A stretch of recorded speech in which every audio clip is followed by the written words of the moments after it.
128ஆம் சங்கீதம் முதல் 2 வசனம் என்ன சொல்லுகிறது? What do the first 2 verses of Psalm 128 say? கர்த்தருக்கு பயந்து அவர் வழிகளில் நடக்கிறவன் எவனோ அவன் பாக்கியவான். உன் கைகளின் பிரயாசத்தை நீ சாப்பிடுவாய், உனக்கு பாக்கியமும் நன்மையும் உண்டாயிருக்கும். Blessed is everyone that feareth the Lord, that walketh in his ways, for thou shalt eat the labor of thine hands.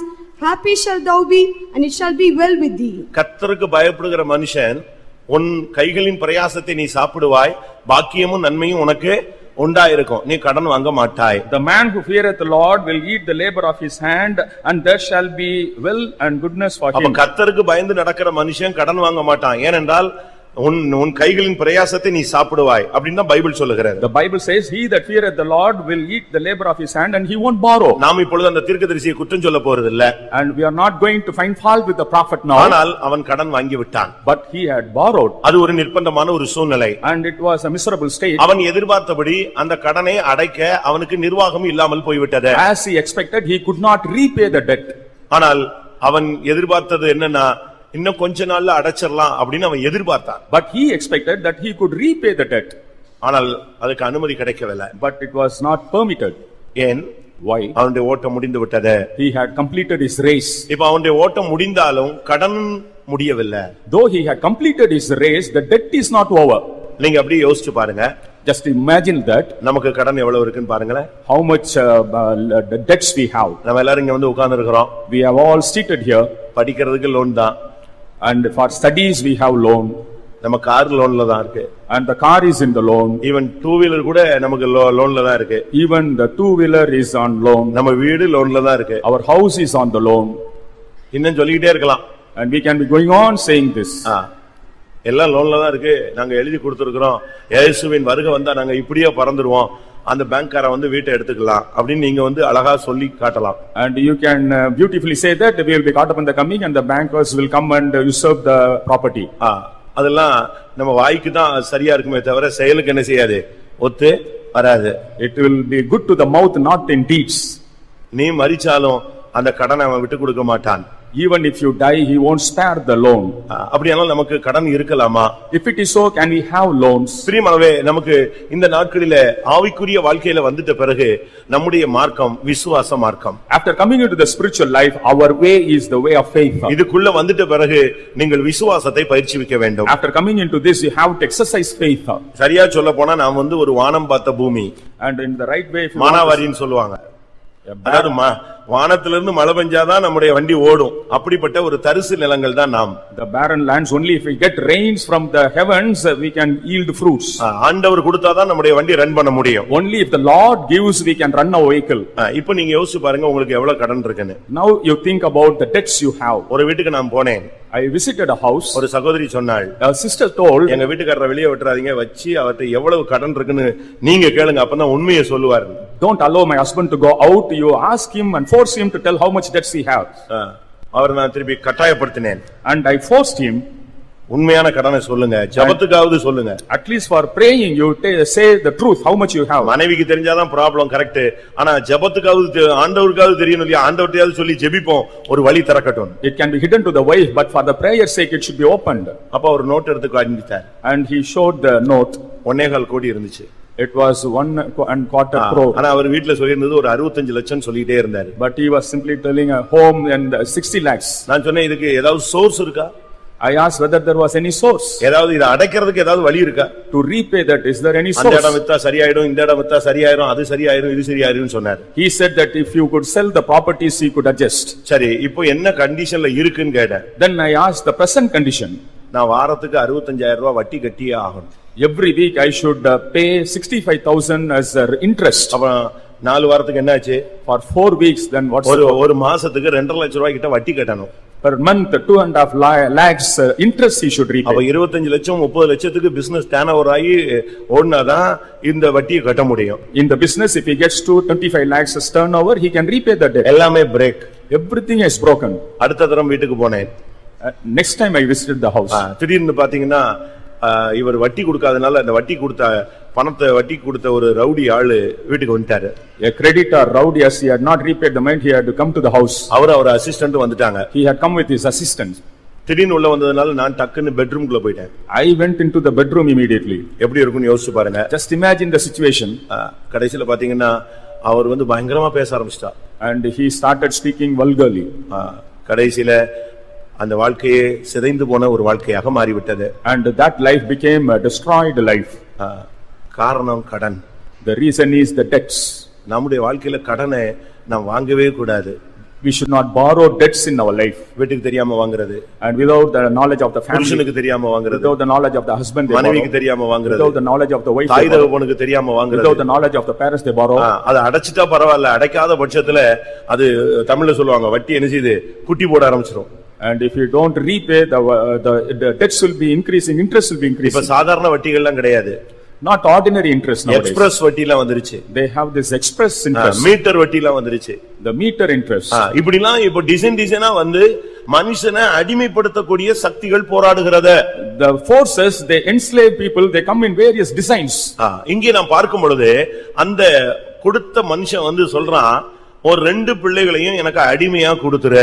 The creditor demanded her to give the 2 sons as bondmen. அது என்ன ஒரு ஆவிக்குரிய 2 பிள்ளைகள். And what are the spiritual 2 sons?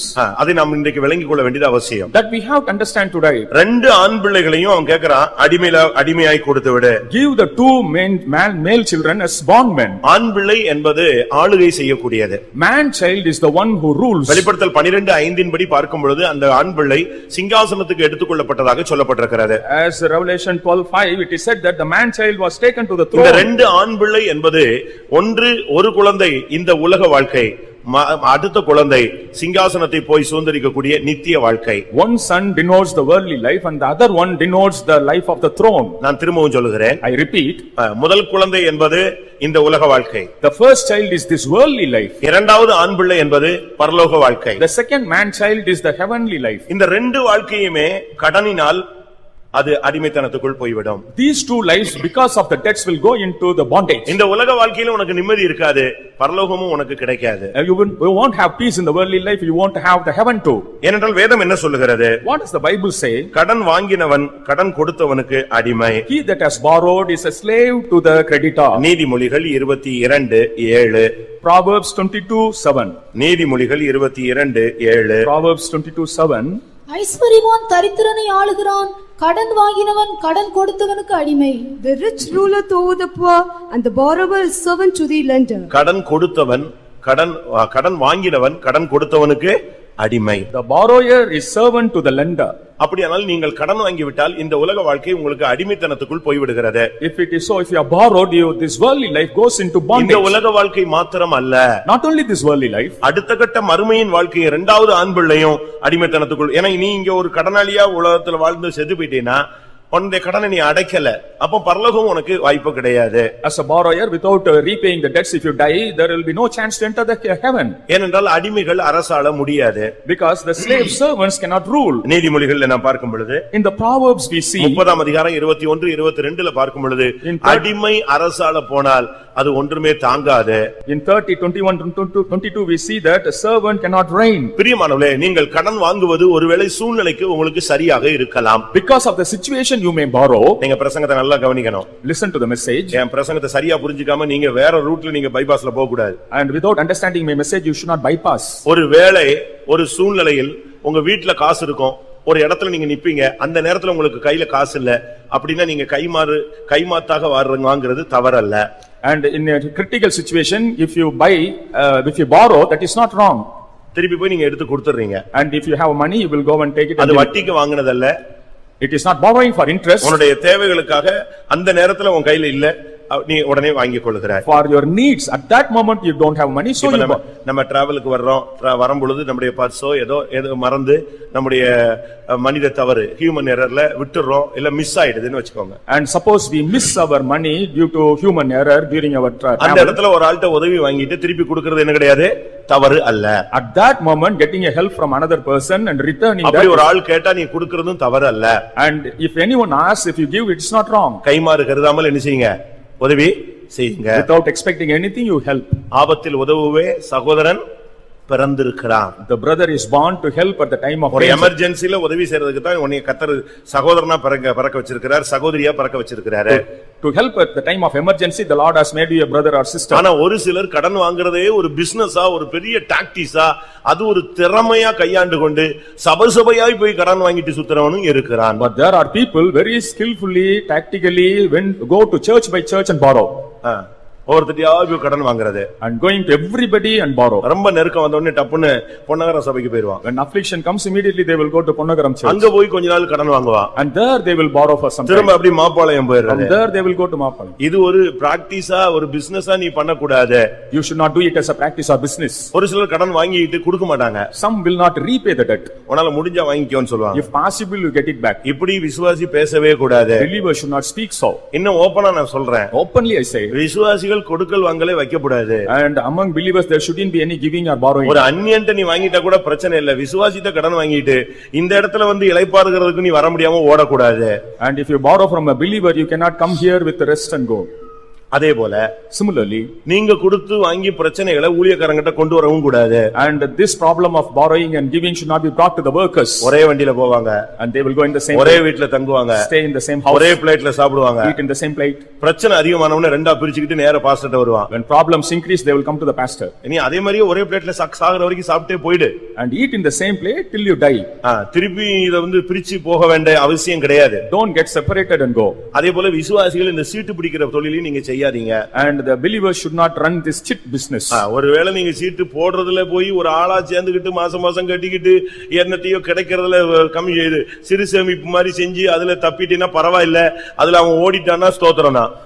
If you save as in chit funds as savings, and if he runs away, it's no matter. அதை விட்டுட்டு நம்ம சீட்டு பாட ஆரம்பிச்சு எல்லா சீட்லயும் ஃபர்ஸ்ட் சீட் நமக்கு மொத்தமா கிடைச்சிருதுன்னு சொல்லி இந்த பணத்துக்கு ஆசைப்பட்டு நீ சீட்டு பிடிச்சுக்கிட்டு சபைக்குள்ள 4 பேரை சேர்த்துக்கிட்டு இந்த பிசினஸுக்கு ஒயிட் அண்ட் ஒயிட் போட்டு இந்த சர்ச்சுக்குள்ள கால் வைக்க கூடாது. Wearing white garments, you don't run this chit business. நல்லா புரிஞ்சுக்கங்க. And understand அப்படி clearly. யாராவது இருந்தா இன்னைக்கு வைண்ட் அப் பண்ணனும் இந்த business. If anyone is so, you wind up the business. இன்னைக்கு எல்லா காசையும் திருப்பி கொடுத்துட்டு அமைதியா விசுவாசியா வா, நீ பிசினஸ் மேனா சபைக்குள்ள வராத. Immediately return every money and come as a believer, not as a business. கர்த்தருடைய வீட்டை நீ வந்து வியாபார ஸ்தலமாய் மாற்ற வேண்டாம். Don't make this house of the Lord the house of merchandise. சபைக்குள்ள பிசினஸ் பண்ணாதீங்க. Don't do business in the church. சபைக்குள்ள கொடுக்கல் வாங்கல் வைக்காதீங்க. Don't have giving and borrowing. அப்படி ஒரு சபையில ஒரு விசுவாசிக்கு நீ உதவி செஞ்சிட்டேன்னா அவன் கொடுக்காம போகும்போது ஸ்தோத்திரம் பண்ணக்கூடிய மனப்பக்குவம் இருந்தா நீ கொடு. If the believer doesn't repay, you should have a mind to praise the Lord. If it is so, you give. தமிழ்ல சொல்லுவாங்க, காந்தி கணக்குல விட்டுறதுக்கு உனக்கு முடியுமான்னு விட்டுரு பாத்துரு. விட முடியுமா உங்களுக்கு? அப்படி செய்ய முடியுமா? செய்ய முடிஞ்சா எவ்வளவு நாளும் உதவி செய்யுங்க. If it is possible, you do any help. நான் எல்லா ரூட்டுக்கும் உங்களுக்கு சத்தியத்தை சொல்ல விரும்புகிறேன். I want to tell the truth to all. அதே போல ஒரு விசுவாசி இன்னொரு விசுவாசிக்கு ஜாமீன் நிக்க கூடாது. உலகத்துல உள்ள எவனுக்குமே ஜாமீன் நிக்க கூடாது. You should not go as a jamin to anybody else, to a believer or to anyone in the world. பேங்க்லயோ ஷூரிட்டியோ கோர்ட்லயோ எந்த விஷயத்திலயோ நீங்கள் ஜாமீன் நிற்க கூடாது. You should not be a guarantor to anybody in any matter. இல்ல நான் உயிரையே கொடுப்பேன், ரைட், ஜாமீன் நின்னுட்டு பிரச்சனைனா நீயே அதை சால்வ் பண்ணணும். If you are ready to give your life, if you go as a guarantor, you have to solve the problem if comes. நீதிமொழிகள் 6ஆம் அதிகாரத்தை பார்க்கும் பொழுது In Proverbs 6th chapter, முதல் 5 வசனங்கள் என்ன சொல்லுகிறது? what do the first 5 verses நீ say? ஒருவேளை உன் சிநேகிதனுக்காக பிணைப்பட்டு அந்நியனுக்காக நீ கையெழுத்து போட்டு கைநாட்டு போட்டு கொடுத்து விட்டால் நீ சிக்குண்டாய். If you are a surety to your friend, you are caught. நீ சிக்குண்டாய். You are caught. 2ஆம் வசனம் சொல்லுகிறது, நீ சிக்குண்டாய், நீ பிடிபட்டாய். You are snared and you are caught. ஒரே வழி, நீ அவன்கிட்ட எப்படியாவது கெஞ்சி கூத்தாடி வெளியே வா. The only way is you go and plead, request, beseech and come out. அவன் கொடுக்கலன்னா நீ கொடுக்கிறதுக்கு உனக்கு சக்தி இருக்கா? செய். And if you have the capacity to do, you do.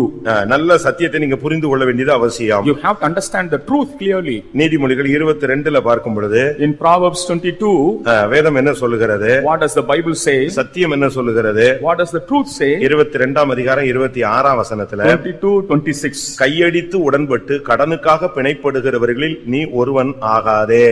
Be not thou one of them that strike hands, them that are surety for அவன் debts. செலுத்தாம போய் நீயும் செலுத்த உனக்கு ஒண்ணுமில்லாம போயிட்டா பாய கூட உன் வீட்ல இருந்து தூக்கிட்டு போயிடுவான். If you both cannot repay, he will even take the mat out of your house. அதனால அப்படித்தான் பைபிள் சொல்லுது. That's what the Bible says. அதனால இருக்கிற பாயையும் கூட நீ இழந்து போறதுக்கு இடம் கொடுத்து விடாதே. Don't give room to even take away your bed. யாருக்காவது போய் வண்டி வாங்குறதுக்கு, கார் வாங்குறதுக்கு, வீடு வாங்குறதுக்கு, கம்பெனி தொடங்குறதுக்கு, கோர்ட்ல கேஸுக்கு யோக்கியன்னு சொல்லி நீ போய் கையெழுத்து போடாதே. And don't go to as a surety to anybody to buy anything or in the court. இதெல்லாம் பைபிள்ல தெளிவாக சொல்லி இருக்கிறது. Everything has been said clearly in the Bible. ஒருவேளை நீங்கள் கடன் வாங்கி இருந்தால், Suppose you have borrowed, முடிந்த அளவு திரும்ப கொடுத்து காம்ப்ரமைஸ் பண்ணுங்க. as far as possible repay and get compromise. ஒரு பைசா கூட நீ கொடுக்காம விடக்கூடாது. You should not spare even a single ஒருவேளை அந்த சகோதரனோ சகோதரியோ மன்னிச்சிட்டா பரவாயில்ல. If the brother or sister forgive, it's not a matter. ஒரு சிலர் வாங்கின கடனை கொடுக்கறதே கிடையாது. Some do not repay the debts. அந்த பிராக்டிஸ் தப்பு. And that practice is wrong. நீங்க வாங்குறது ஏதோ ஒரு சூழ்நிலையில வாங்கிட்டீங்க. ஆனா வாங்கின கடனை திருப்பி கூடாட்டா உனக்கு பேரு என்ன பேர் தெரியுமா? If you don't repay the debt you have borrowed, your name is 37ஆம் சங்கீதம் 21ஆம் வசனம் என்ன சொல்லுது? Psalm 37. 37ஆம் சங்கீதம் 21ஆம் வசனம். Psalm 37:21. துன்மார்க்கன் கடன் வாங்கி செலுத்தாமற் போகிறான். துன்மார்க்கன் கடன் வாங்கிட்டு அதை என்ன செய்ய மாட்டான்? செலுத்த மாட்டான். The wicked borroweth and pay it not. எப்படி இருக்கும் பாருங்க. Just imagine. அப்ப நீங்க கடன் வாங்கிட்டு செலுத்தாவிட்டால் உங்களுடைய பெயர் என்னது? உங்களுடைய பெயர் என்ன? துன்மார்க்கன். If you borrow and don't repay, your name is the wicked. ரொம்ப ரகசியமா போறது, ரகசியமா சுத்துறது, ரகசியமா கடன் வாங்கிடுறது. Secretly they move around, secretly they borrow. அது உலகம் ஒரு விசுவாசியை கெடுக்கிறதுக்கு இன்னைக்கு ரொம்ப வாய்ப்பு கொடுக்குது. The world gives a lot of chances to spoil a believer. நீங்க ₹1 கொடுத்தா car கொடுக்கறேங்கறான். If you give 1 rupee, they are ready to give a car. ஒண்ணுமே இல்லாம நீ வந்தாலும் கார் உனக்கு கொடுத்துறேங்கறான். Even without anything, if you come, he is ready to give a car. சும்மா போனாலே உனக்கு 2 வீலர், உன்னுடைய பே பில்ல காட்டினா இப்ப அது கூட வேண்டாம், நீ வந்தா போதும் உனக்கு 2 வீலர் கொடுத்துருவான். With empty hands if you go, they will give you a 2 wheeler. விசுவாசிகள் கிரெடிட் கார்டு வச்சிருக்கீங்க? Do believers have the credit cards? Credit card வச்சிருக்கீங்களா?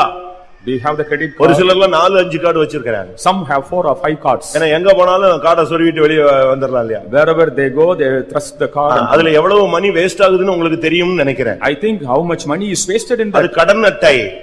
That is the credit card. Credit கார்டுன்னு இங்கிலீஷ்ல சொல்லிருக்கோம். லோன் சொன்ன உடனே ரொம்ப ஆளுங்களா நாங்க லோன் எடுத்தோம். லோன் எடுத்தோம்னா தமிழ்ல என்னது? தமிழ்ல என்னது? கடன்.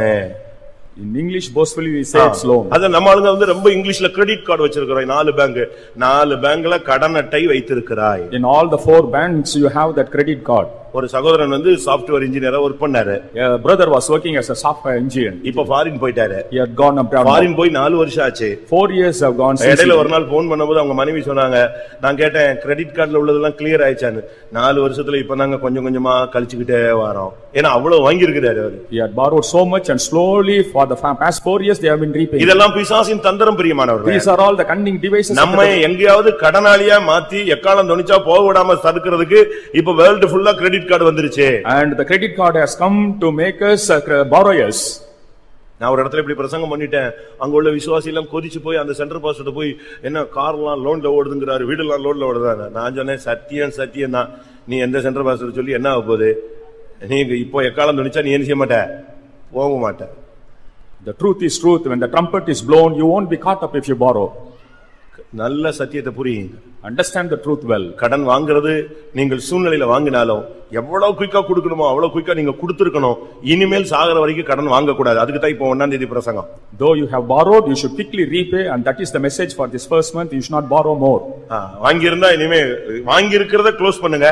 இனி வாங்க மாட்டேன்னு ஒரு தீர்மானம் எடுங்க. Close what you have borrowed and decide you won't borrow. ஆண்டவர் பலகணியை திறக்கிறதுக்கு கமெண்ட் பண்ணுங்க. And command the Lord to open his windows. வானத்தின் பலகணிகளை திறக்கிறதுக்காக தேவ சமூகத்துல போராடுங்க. And you strive in the presence of the Lord. பரலோகத்தின் கதவை தட்டுங்க. Knock at the doors of the heaven. வெண்கல கதவுகளை உடைக்க சொல்லுங்க. Ask him to break the brazen இருப்பு doors. தாழ்பாள்களை முறிக்க சொல்லுங்க. Ask him to break the iron doors. வானத்தின் பலகணிகளை திறந்து இடங்கொள்ளாமல் போக மட்டும் ஆசீர்வதிக்க சொல்லுங்க. You ask the Lord to fill you with opening the windows of the heaven. அதை விட்டுட்டு கடன் வாங்கிக்கிட்டே போய்கிட்டு இருக்கிறாங்க. And leaving that they are going on borrowing. இப்ப நம்ம விசுவாசிகள் எல்லாம் ரொம்ப முன்னேறிட்டாங்க. Our believers are progressing very much. ஒருத்தர் ஒரு ஃபைல் கொண்டு வந்தாரு. A person brought a bag. என்னன்னு கேட்டேன். I asked what it was. நல்லா ஜெபம் பண்ணுங்க. அந்த மேனேஜர் கண்கள்ல தயவு கிடைச்சு எப்படியாவது இந்த லோன் அவன் சாங்க்ஷன் பண்ணி ஆகணும். Pray well, the manager should somehow sanction the loan. அந்த மேனேஜரை சந்திக்கிறதுக்காக இப்ப நான் ஜெபிக்கணும்.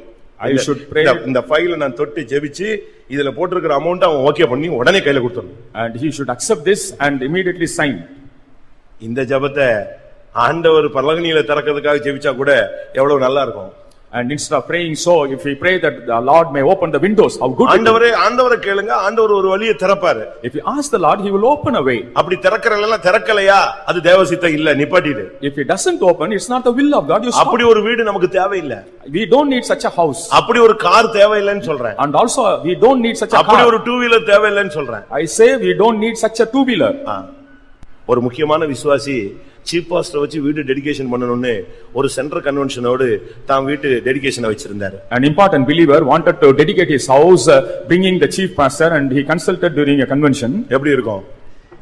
முடிஞ்ச உடனே சீஃப் பாஸ்டர் ரெண்டு பேரும் வந்துட்டாங்க வீட்டுக்கு. Immediately after that, both the chief pastors dedication எல்லாம் முடிஞ்சிருச்சு.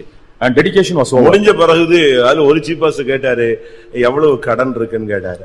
One chief pastor asked how much. நீங்களா full உங்க கையிருப்பு பணத்துல கட்டினதா இல்ல லோன்ல கட்டினதான்னு கேட்டாரு. Did you build it with your money or with the borrowed money? Maximum ஏன் பணம் தான் 2 லட்சம் தான் நான் கடன் வாங்கி இருக்கிறேன். Maximum my money, just I have borrowed 2 lakhs. உடனே அந்த பாஸ்டர் என்ன சொன்னார் தெரியுமா? Immediately what the pastor said, சீக்கிரம் அடைச்சிருங்கன்னு சொல்லல. He didn't say immediately repay. இந்த வீட்டை வித்து கட்டிரலாமேன்னு சொன்னார். He can very well sell out this. இந்த வீட்டை வித்து அந்த 2 லட்சம் கடனை அடைச்சிரு. You can sell out this மிச்ச house. பணத்துல ஏதாவது வீடு வாங்கிக்கோ கட்டிக்கோன்னு சொன்னார். Sell out the house, repay the debt, and with the remaining amount you build another house. உங்கள எத்தனை பேர் அப்படி செய்வீங்க? How many of you will do so? Dedication பண்ணா போக வேண்டியதானே அப்படிம்பீங்க. If you dedicated the house, you can go. அப்படிதான் சொல்லுவீங்க. You will speak so. வீட விக்கிறதுக்கு சொல்றதுக்கு நான் கூப்பிட்டு வந்தேன் அப்படிம்பீங்க. And did I bring you to advise me to sell the அந்த house? விசுவாசி அன்னைக்கு சாயங்காலமே ரேட் பேசி வீட வித்துட்டார். And that believer that evening itself sold out the house. இதுதான் life. And this is life. நம்ம அப்படி செய்ய முடியுமா? Can we do so? Pastor Lukka ஒரு இடத்துல ஊழியம் செய்தபோது When Pastor Lucas was ministering in a ஒரு place, விசுவாசி எனக்கு இவ்வளவு கடன் இருக்கு ஜெபிங்கன்னு சொன்னார். a believer came and told him, I have this much debt, you அப்ப pray. இவர் கேட்டிருக்காரு, உங்களுக்கு என்ன சோர்ஸ் இருக்குன்னு கேட்டார். And then he had asked about the source. மண்டபம் இருக்கு, I have a mandap, சில வீடுகள் இருக்கு, I have some houses, கல்யாண மண்டபம் இருக்கு, I have the marriage சில hall, கடைகள்லாம் வாடகைக்கு விட்டுருக்கேன், rented out some shops. அப்ப அவர் சொன்னாரு, இதுல எதையாவது வித்து முதல்ல நெஞ்சிருங்க, கடனை அடைச்சிருங்க. Immediately sell out one of these and repay the debt. இவர் அமைதியா போயிட்டாரு. He went quietly. வெளியே போய் சொல்லிருக்காரு, ஏன் சொத்தை விக்கிறதுக்கு இவன் என்ன சொல்றது? Who is he to advise me to sell out my property? ஜெபிக்க சொன்னா ஜெபிக்க வேண்டியதானே. If you are asked to pray, let him pray. எப்படி வார்த்தைகள் எப்படி போகுது பாத்தீங்களா? See how the words come up. கடைசில என்ன நடந்துச்சு தெரியுமா? You know what happened finally? 2 வருஷம் கழிச்சு எல்லா சொத்தையும் வித்தாலும் அந்த கடன் அடைக்க முடியாது, அவ்வளவு மொத்தமா போய் முங்கிடுச்சு. And though he could sell out all the properties, he could not have repaid the house. It was immersive. அவன் பிள்ளைக்கு அந்த ஊர்ல கல்யாணம் கட்ட சக்தி இல்லாம கடன்காரங்களாம் வந்து பிடிச்சுக்குவான்னு நாசரேத்துல வந்து கல்யாணம் கட்டினான். And not able to give the child in marriage there in that place, went to Nazareth for marriage. எதுக்கு? Why? அங்க கல்யாணம் கட்டினா பிடிச்சிருவான், எல்லா கடன்காரனும் வந்து நெருக்கிடுவான்னு சொல்லிட்டு ஊரை விட்டு ஊரு ஓடி போய் நீ கல்யாணத்துக்கு கட்டுறதுக்கு ஓடுற. அத முதல்ல ஒரு பரிசுத்தவான் சொல்லும் போது செஞ்சிருந்தீங்கன்னா 4 வீடு போயிருக்கும், மண்டபம் இருந்திருக்கும், நல்ல மரியாதையா இருந்திருக்கலாம். பரிசுத்தவாங்களுடைய வார்த்தை உங்களுக்கு முள்ளாக இருக்கக்கூடாது, அது ஆசீர்வாதமா எடுத்துக்கொள்ள வேண்டும். And the words of saints should not be accepted as thorns, but should be accepted as blessings. உன் வீட்டை விக்கிறது என்னுடைய ஆசையா? Is it the desire of us to sell நீ your house? கன்னிகளில் சிக்காமல் இருக்க வேண்டும் என்பதுதான் எங்களுடைய ஆசை. Our desire is you should not be caught in the snare. நீங்கள் சரியான விதத்துல நீங்க புரிந்து கொள்ளணும். And you should understand properly. கடனை அடைக்கலன்னா ஒரு காசு கொடுக்கிற வரைக்கும் உனக்கு பரலோகம் கிடைக்காது. நீ செத்து போன பிறகு எப்படி நீ ஒரு காசு அடைக்க முடியும்? And without repaying the debts you cannot go to the heaven. After your death how will you repay? ஏன் வியாதிக்கு காரணம் என்ன? What's the cause for the disease? வேதனைக்கு காரணம் என்ன? What's the reason for the pain? உபாதிக்கிறவன் கையில சிக்கி கொண்டதுக்கு காரணம் என்ன? Why caught in the hands of the tormentor? வேதம் என்ன சொல்லுகிறது? What does the Bible say? மத்தேயு 18ல பார்க்கும் பொழுது, when we see in Matthew's 18th chapter, ஒரு காசு கடனை நீ கொடுத்து தீர்க்க மட்டும் நான் உனக்கு ஜெயில போடுறேன், உபாதிக்கிற கையில கொடுக்கிறேன்னு சொல்லி மத்தேயு 18:34 சொல்லப்பட்டிருக்கிறது. In Matthew 18:34 it is said that he will be given into the hands of the tormentors. அவனுடைய ஆண்டவன் கோபமடைந்து அவன் பட்ட கடனையெல்லாம் தனக்கு கொடுத்து தீர்க்கும் அளவும் உபாதிக்கிறவர்களிடத்தில் அவனை ஒப்புக் கொடுத்தான். And his Lord was wroth and delivered him to the tormentors till he should pay all that was due unto him. அவனுடைய ஆண்டவன் கோபமடைந்து அவன் பட்ட கடனையெல்லாம் தீர்க்கும் அளவும் அவனை உபாதிக்கிறவர்கள் கையில் ஒப்பு கொடுத்தான். The Lord was wroth until he repaid all the due. He gave him into the hands of the உன்னுடைய commons. கடனை நீ அடைக்கிற வரைக்கும் உனக்கு வியாதி இருக்கும். Till you repay the debt, you will have disease. உன்னுடைய கடனை அடைக்கிற வரைக்கும் உபாதிக்கிற ஒரு சக்தியின் கையில கர்த்தர் உன்னை ஒப்பு கொடுப்பார். Till you repay the debts, the Lord will give you into the hands of the இல்லாவிட்டால் tormentors. பிசாசு உன்னை ஒப்பு கொடுக்க வாய்ப்பு இருக்கிறது. Or there is a chance to be submitted to the devil. ஆனால் இந்த விஷயத்துல நீங்க கடனை கொடுத்து தீர்க்காவிட்டா அதுதான் உன்னுடைய வாழ்க்கையில வேதனையும் போராட்டங்களுக்கு காரணம். If you don't repay the debts, that becomes the cause for all the pain and suffering in your life. இருக்கிற கடனை டக்குன்னு அடைக்கிறதுக்கு ஏதாவது வழி இருக்கா பாருங்க. Find out the sources to repay the debts. இல்லாவிட்டால் ரொம்ப கஷ்டமா இருக்கும். Or else you have to suffer a lot. உன்னுடைய வாழ்க்கை மிகவும் மோசமாக போறதுக்கு முன்பாக நீ இன்றைக்கு உன்னை சரிப்படுத்திக்கொள். Before your life worsens, you set right yourself. உனக்கு எதிராளியாக அவன் மாற இடம் கொடுத்து விடாதே. Don't allow him to become your adversary. லூக்கா 12:59 என்ன சொல்லுகிறது? What does Luke நீ 12:59? கடைசி காசை கொடுத்து தீர்க்கும் மட்டும் அவ்விடத்திலிருந்து புறப்பட மாட்டாய். எந்த இடத்திலிருந்து? சிறைச்சாலையிலிருந்து புறப்பட மாட்டாய். You won't depart from the prison till you pay back the last mite. அவன் உன்னை சிறைச்சாலையில் போடுவான். He will cast you into the நீ prison. கடைசி காசை கொடுத்து தீர்க்கும் மட்டும் நீ அந்த இடத்திலிருந்து புறப்பட முடியாது. Till you pay the very last mite, you cannot depart from the prison. கடன் ஒரு உபாதிக்கிற சக்தி. The debt is a power of torment. கடன் ஒரு சிறைச்சாலை அனுபவம். And debt is the life of imprisonment. கடன் அடிமைப்படுத்தும் ஒரு வல்லமை. Debt is a force that will கடன் enslave. இருக்கிறவன பிசாசு டச் பண்ண முடியும். And the devil can touch the borrower. உங்களுக்கு எல்லாருக்கும் நம்முடைய பழைய சபையினுடைய உபதேசம் தெரியும்னு நினைக்கிறேன். I think you know the old doctrine of our church. கடன் இருந்தா ராபோஜனம் எடுக்க கூடாதுன்னு முந்தியெல்லாம் இருந்துச்சு. இப்ப அப்படிலாம் இல்ல. எத்தனை கோடிக்கணக்கான கடன் இருந்தாலும் அவன் ராபோஜனம் எடுத்துட்டு போயிட்டே இருக்கிறான். In those days, if you have debts, you could not take part in the communion. But today, with the crores of debts, they take communion. பிரியமானவர்களே, கடன் என்பது ஒரு சாபத்தின் அடையாளம். Debt is a sign of curse. உபாகமம் 28:44. Deuteronomy 28:44. அவன் உன்னிடத்தில் கடன்படான், நீ அவனிடத்தில் கடன்படுவாய். அவன் தலையாயிருப்பான், நீ வாளாயிருப்பாய். He shall lend to thee, and thou shalt not lend to him. He shall be the head, and thou shalt not be the tail. இது சாபத்தினுடைய வார்த்தைகள். And this is the life of curse. நீ கடன் படுவாய். And you will borrow. நீ கடன் வாங்காதிருப்பாய் என்பது ஆசீர்வாதம். And you will not borrow is a blessing. கடன் கொடுப்பாய் என்பது ஆசீர்வாதம். You will lend is a blessing. ஆனா கடன் படுவாய், கடன் வாங்குவாய் என்பது சாபத்தினுடைய வார்த்தை. If the word that you will borrow is the word of curse. ஆனபடியால் இந்த விஷயத்துல ரொம்ப கவனமாக இருக்கணும். So we have to be very careful in this. நான் திரும்பவும் சொல்றேன். I repeat. கடன் வாங்கிட்டா தயவு செய்து கடனை கொடுத்துருங்க. If you have borrowed, please repay the debt. கடன் வாங்கும்போது பாத்தீங்கன்னா அவனை புகழ்ந்து அவன் வீட்டுக்கு போய் நின்னு அவனுக்கு மரியாதை செலுத்தி அவன் கால்ல விழுந்து அவனை கெஞ்சி கூத்தாடி வாங்கிடுவான். When they borrow, they will request, they will honor him, and they will somehow borrow. ஆனா கடன் வாங்கிட்ட பிறகு கொடுக்கிற டைம் வரும்போது ஓட ஆரம்பிச்சிடும். But after borrowing, at the time of repaying, he will run. அப்படிதானே? நம்ம பைபிளை விட தள்ளுபடி ஆகமத்துல இந்த ஆளுங்களை பத்தி ரொம்ப தெளிவான வார்த்தைகள் இருக்கு. In our Bible, in the Apocrypha, very beautiful words are said. RC பைபிள்ல சீராக் ஆகமம்னு ஒரு ஆகமம் இருக்கு. Sirach. Shirach, there is a chapter called Shirach. Sirach ஆகமம் அப்படின்னு ஒரு ஆகமம் இருக்கு. And there is a book called Shirach. அப்படி நீங்க ஆர்சில இருந்து வந்தவங்கன்னா வீட்டுல போய் அதை உட்கார்ந்து படிச்சு பாருங்க. And those who come from RC, you can read that. 29ஆம் அதிகாரத்துல 1ல இருந்து 10 வரைக்கும் நீங்க படிச்சு பாத்தீங்கன்னா இந்த கடன் வாங்கும்போது அவன் என்னென்னலாம் பேசுறான், கடன் கொடுக்கிற டைம் வரும்போது என்னெல்லாம் பேசுறான் அப்படின்னு சொல்லிருக்கு. In 29th chapter, first 10 verses, it is said when he borrows what he does and when he is repaying what he speaks. நான் அதை வாசிக்கிறேன், நீங்க கவனிங்க. தமிழ்ல வாசிக்கிறேன்.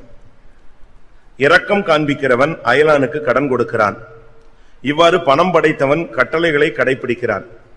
உன்னுடைய அயலானுக்கு அவனுடைய தேவையில் கடன் கொடு. நீயும் குறித்த காலத்தில் அயலானுக்கு திருப்பி கொடுத்து விடு. வார்த்தையை காப்பாற்றி அவனுடன் நம்பிக்கையாய் நடந்து கொள். உனக்கு தேவையானதை எப்பொழுதும் நீ கண்டடைவாய். அடுத்து கடன் வாங்கின பிறகு அவங்க ஸ்டைல் எப்படி மாறுதுன்னு சொல்றாங்க. வாங்கின கடனை கண்டெடுத்த பொருள் போல் பலர் எண்ணுகிறார்கள். வாங்கின கடனை எங்கே ரோட்ல கிடந்து எடுத்த மாதிரி நினைச்சாங்க சிலர் எண்ணிக்கொள்கிறார்கள். தங்களுக்கு உதவினவர்களுக்கு தொல்லை வருவித்தார்கள். வாங்குகிற வரையிலும் கொடுக்கிறவனுடைய கைகளை முத்தமிடுகிறார்கள். பணிவான வார்த்தைகளை கொண்டு வாக்கு கொடுக்கிறார்கள். திருப்பி கொடுக்க வேண்டிய காலத்திலோ தவணை கேட்பார்கள். சலிப்பும் முறைப்பாடுமான வார்த்தைகளை பேசுகிறார்கள். காலத்தை குற்றம் சாட்டுவார்கள். எனக்கு இப்ப நேரம் சரியில்லை. யாரு? கடன் வாங்கிட்டு கொடுக்க வேண்டிய டைம் வந்தா எனக்கு இப்ப பேட் டைம், உனக்கு எப்பதான் பேட் டைம் குட் டைம் வருது, நீதான் வாங்கிக்கிட்டே இருக்கிறிய. சலிப்பும் முறைப்பாடுமாய் பேசுவார்கள், காலத்தை குற்றம் சாட்டுவார்கள், திருப்பி தரக்கூடுமானாலோ தகராறு செய்வார்கள். கொடுக்கிற டைம் வந்துருச்சுன்னா எதை இழுத்துருவா? சண்டையை இழுத்துருவா. அடுத்து வருத்தப்பட்டு கொண்டு தொகையில் பாதி கொடுப்பார்கள். இவன் வாங்கும்போது ஃபுல்லா வாங்கிட்டு திருப்பி கேட்கும் போது அது எப்படி கொடுப்பா? வருத்தப்பட்டு தொகையில் பாதி கொடுப்பார்கள், அதையும் கண்டெடுத்த பொருள் என்று எண்ணிக்கொள்வார்கள். திருப்பி தரக்கூடாமல் போனால் பணம் கொடாமல் அவனை மோசம் செய்வார்கள், வலிய வந்து அவனை பகைவனாக்கி கொள்வார்கள். மேலும் நிந்தையும் சாபத்தையும் அவனுக்கு கொடுப்பார்கள், மரியாதைக்கும் நன்மைக்கும் பதிலாக அவனை நிந்திப்பார்கள். இதனாலேயே பலர் கடன் கொடுப்பதில்லை. எப்படி இந்த பிராக்டிஸ் எத்தனை பேருக்கு இருக்கு? இருக்கிறீங்க, அதனாலதான் ஆவியானவர் வர்றார் இந்த வார்த்தையோடு. கொடுக்கிற டைம் வந்தா அவனை சபிக்கிறது, பாதி கொடுக்கிறது, நாளைக்கு வாங்க என்னவோ பெருசா கொடுத்துட்டீங்க, நாங்க வட்டி எல்லாம் கொடுத்துட்டோம், திருப்பி என்ன திருப்பி வீட்டு வாசல்ல வந்து நிக்கிறீங்க, அப்படிலாம் சொல்லக்கூடாது. நீ எப்படி பணிவா போய் வாங்கினாயோ அப்படியே பணிவா கொடுத்துடணும். யாருக்காவது கடன் இருந்தா இன்னைக்கு February 1 ஃபைல் க்ளோஸ் பண்ணணும். ஆண்டவர்ட்ட போராடு, இறைவனிடம் கையேந்துங்கள், ஆண்டவர்ட்ட போய் கேளுங்க, கர்த்தாவே எனக்கு இவ்வளவு கடன் இருக்கு, என்னை ஆசீர்வதிங்க, எல்லா பிரச்சனையும் நான் தீர்த்துறேன். நீங்க இன்னைக்கு ஒரு முடிவெடுக்க முடியாகத்தான் கர்த்தருடைய ஆவியானவர் இந்த வசனத்தோடு நம்முடைய மத்தியிலே வருகிறார். That we may take decision, the Spirit of the Lord intervenes with us with this verse. அப்ப இப்படி பிரச்சனையா இருக்கு, அதனால கடன் கொடுக்காம இருக்கிறதே நல்லது, கொடுத்துட்டு எதுக்கு சண்டை போடணும் அப்படிங்கிறீங்களா? And such problems are there, it is better not to lend. கொடுங்க. You lend. அவன் கொடுக்கலன்னா விட்டுறதுக்கு ஒரு மனப்பான்மையை பெற்றுக்கொள்ளுங்க. And with the mind that if he doesn't repay, you should have a mind. ஒரு சிலர்ட்ட இருக்காது, ஆனாலும் தங்களுடைய பிரஸ்டீஜ் விட்டு கொடுக்காம எவன்டே போய் வட்டிக்கு வாங்கிட்டு வந்து இவரு கொடுப்பாரு. And without losing their prestige, they will borrow for interest and lend. அந்த வேலை பெரிய தப்பு. And that is a very great mistake. பைபிளை நீ மிதிக்கிறாய். And you are despising the Bible. உங்களுக்கு கொடுக்க சக்தி இல்லையா, இன்னொருத்தன்ட்ட வாங்கி நீ கொடுக்க கூடாது. If you don't have capacity, you should not borrow for somebody and இல்லன்னா இல்லன்னு சொல்லு. If you don't have, you say no. சரி, அவன் 1 லட்சம் கேக்குறான், அவன்கிட்ட 1 லட்சம் இருக்கு, கொடுத்துட்டு வேடிக்கை பார்க்க முடியுமா? அவன் ஓடி போயிருவான். அப்படி 1 லட்சம் கொடுக்க வேண்டிய அவசியம் இல்ல. ஒன்னால உன் மனசுக்கு பிடிச்சதை கொடுத்துட்டு இவ்வளவுதான், இதோட நீ போ, அனுப்பிடு. How much it is possible, you give and send him. எல்லாம் கொடுக்கணும்னு பைபிள் சொல்லல. And Bible doesn't say that you have to give everything. அநேகர் அப்படித்தான் கொடுத்துறாங்க, அக்காவுக்கு தங்கச்சிக்கு தம்பிக்குன்னு கொடுத்துட்டு எல்லாத்தையும் ஏமாந்துட்டு கடைசியில ஆண்டவர்ட்ட வந்து ஜெபம் பண்ணா ஆண்டவர் எப்படி கொடுப்பாரு? உனக்கு ஞானம் இருக்கிறது, அவன் ஏமாத்துறானா இல்லையான்னு உட்கார்ந்து ஜெபிச்சு பாரு. And you should treat it wisely. இன்னும் ஒரு சிலர் கடன் கொடுக்கிறது they lend. ஏன் பணம் இல்ல, இன்னொரு ஆள் பணம், நானே வட்டிக்கு வாங்கி கொடுத்திருக்கேன், அதனால நீ எனக்கு வட்டி கொடுத்துருன்னு வாங்கி நான் அவனுக்கு கொடுக்கறேன்னு சொல்லிட்டு இவர் வாங்கி பாக்கெட்ல போடுகிறாரு. And saying that he had borrowed for interest, he will receive. நான் சொல்றது உங்களுக்கு புரிஞ்சுதான் தெரியல.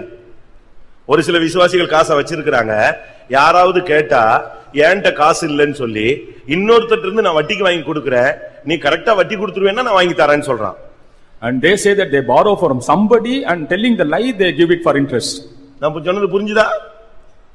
உடனே அவரு சொல்லுவாரு, எங்கேயாவது வாங்கி கொடுங்க பிரதர் அப்படிம்பாரு. And he will say borrow somewhere and give. இவர் வீட்ல இருந்து எடுத்து கொடுத்துட்டு அதுக்கு 3 பைசா 2 பைசா 1 பைசான்னு வட்டி வாங்கிடுவாரு. And from his money he will lend and he will get கேட்டா interest. அவருக்கு கொடுக்கறாராம்.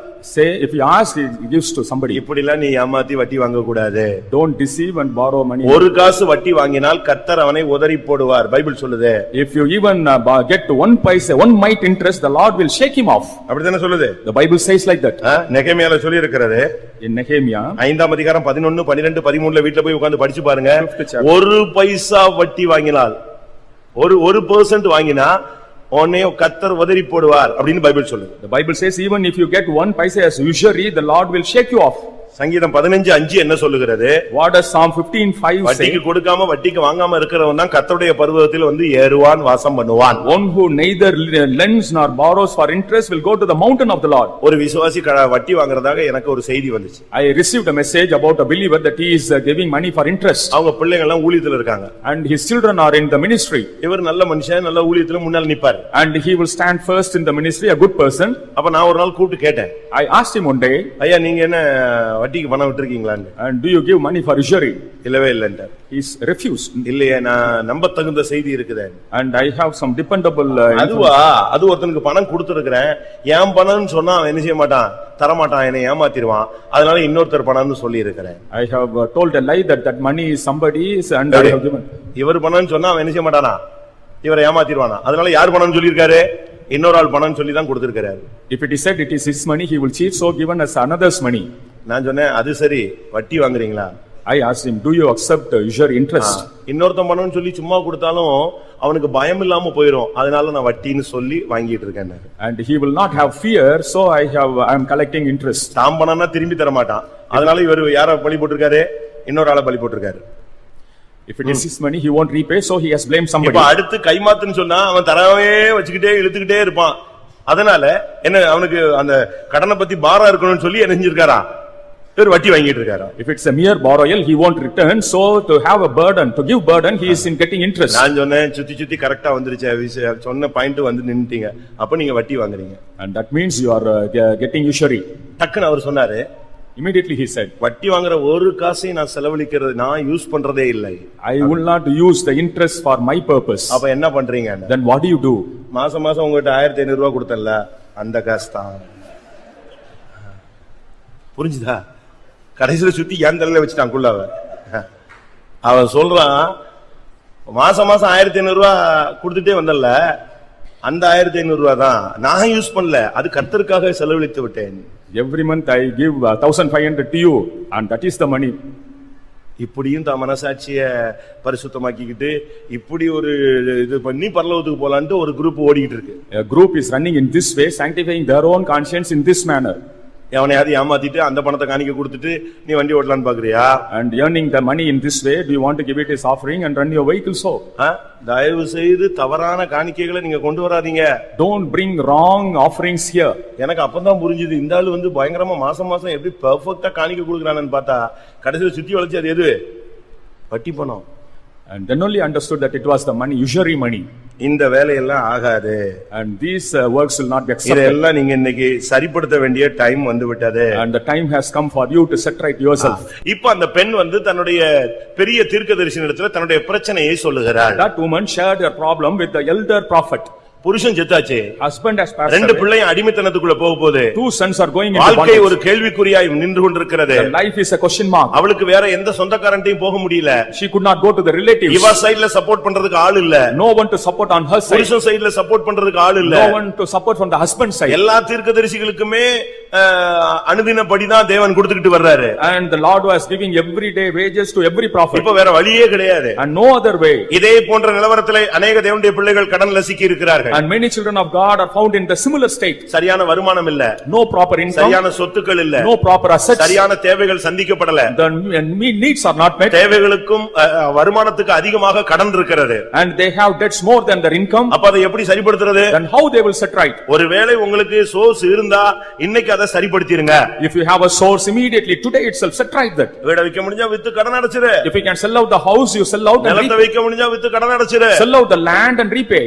அதை நீ சரிப்படுத்திட்டு நீ நிம்மதியா பரலோகத்துக்கு போறதுக்கு உன்னை ஆயத்தப்படுத்திக்கிட்டே இருப்பாயாக. You set right in this way, prepare yourself to go to the heaven peacefully. இம்மையிலும் நீ அடிமையாக மறுமையிலும் நீ அடிமையாக போக வேண்டாம். Don't go as a bonded one here and there. இவள் கடைசியாக போன இடம் எலிசாட்ட போய் சேர்ந்தா. The final place she went was to Elisha. எலிசாட்ட போனதுதான் அவளுடைய வாழ்க்கையில ஒரு விமோசனமாக இருந்தது. The going to Elisha was a solution in her life. ஒரு சிலர் எல்லாம் ஊழியக்காரங்கிட்ட போய் உண்மையை சொல்றதுக்கு ரொம்ப வெட்கப்படுவாங்க. And some are hesitant to tell the truth to the believer workers. நீங்க பிரேயருக்காக சொல்லலாம், தப்பு கிடையாது. Just for the prayer's sake you can share. ஏன் இன்னைக்கு சொல்றது இல்ல, ஊழியக்காரங்க வெளிய சொல்லி போடுறாங்கன்னு ஒரு பயம் வந்துருச்சு. Since the workers let it out, you are afraid of sharing with the workers. ஊழியக்காரங்கிட்ட போய் எதையாவது சொன்னா இவன் ரோட்ல பிரசங்கத்துல என்னத்தையாவது மாத்தி கீத்தி சொல்லி போடுறான்னு பயம். And they are afraid the workers will speak about that in the message. இல்லட்ட பக்கத்து வீட்டுக்காரனை கூப்பிட்டு சொல்லிடுவாங்க, மனைவியை கூப்பிட்டு புருஷனை கூப்பிட்டு சொல்லி விட்டுருவாங்க. And they will inform the neighbor or the husband or wife. அது தப்பு. And that's wrong. அதனால தான் ஊழியக்காரங்களை நம்பி அநேகர் வந்து இன்னைக்கு சொல்றது இல்ல. And that's why many do not trust the workers of God. ஆனா இந்த தீர்க்கதரிசியை நம்பி அவள் போனாள். But trusting this prophet she went. தன்னுடைய பிரச்சனையை அவள் அழகாக சொன்னாள். And beautifully she presented her problem. அப்ப அவன் கேட்டான், நான் உனக்கு என்ன செய்ய வேண்டும்? Then he asked what he could do for her. என்னிடத்துல வந்திருக்கிற You have come to me. நான் ஒரு தேவனுடைய ஊழியக்காரன். I am a worker of God. உனக்கு கொடுக்கும்படியாக சரீர பிரகாரமாக பணமோ பொருளோ என்கிட்ட கிடையாது. Physically, material things I do not have to give unto you. ஆனா நான் என்ன செய்யணும் நீ விரும்புகிற? What shall I do for you? அவன் கேக்குறான், வீட்டில் உன்னிடத்தில் என்ன இருக்கிறது? And what hast thou in the house? அப்ப அவ சொல்றா, ஒரு குடம் எண்ணெய் மட்டும் தான் இருக்கு. She replied, just a pot of oil. பிரியமானவர்களே, இந்த உன்னுடைய வாழ்க்கையில உள்ள கடன்களை அடைக்க உனக்கு இருக்கிற அபிஷேகம் போதுமானது. And to repay the debts, your anointing is sufficient for you. தேவனுடைய இரக்கம் போதுமானது. The mercy of the Lord is sufficient. தேவனுடைய கிருபை போதுமானது. The grace of the Lord is sufficient. தேவனுடைய ஆசீர்வாதம் போதுமானது. The blessing of the Lord is sufficient. தேவனுடைய கண்கள்ல இன்னைக்கு இந்த கூட்டம் முடியறதுக்குள்ள உனக்கு தயவு கிடைச்சிருச்சுன்னு சொன்னா இந்த மாசத்திலேயே உன் கடனை அடைக்கிறதுக்கு கர்த்தர் ஒரு வழியை திறப்பார். Before the end of this meeting, if you find favor in the eyes of the Lord, this month itself the Lord will give you the ability to repay the debt. கடனை பார்த்துட்டு நீ ஊரை விட்டு ஓட வேண்டாம். And fearing the debts, you need not flee. கடனை பார்த்துட்டு சபையை விட்டு ஓட வேண்டாம். You need not fear the debts and flee from the கடனை church. பார்த்து குடும்பத்தை விட்டு ஓட வேண்டாம். And fearing the debts, you need not flee the உன்னை family. அழைத்த தேவன் வல்லமையுள்ளவர், ஆசீர்வதிக்கிற தேவன். God who called you is powerful, who can bless you. அவரிடத்தில் ஆசீர்வாதத்தின் ஊற்றுகள் உண்டு. He has the fountains of blessings in him. ஒண்ணுமில்லாத இடத்துல அவருக்கு உருவாக்க முடியும். He can create from nothing.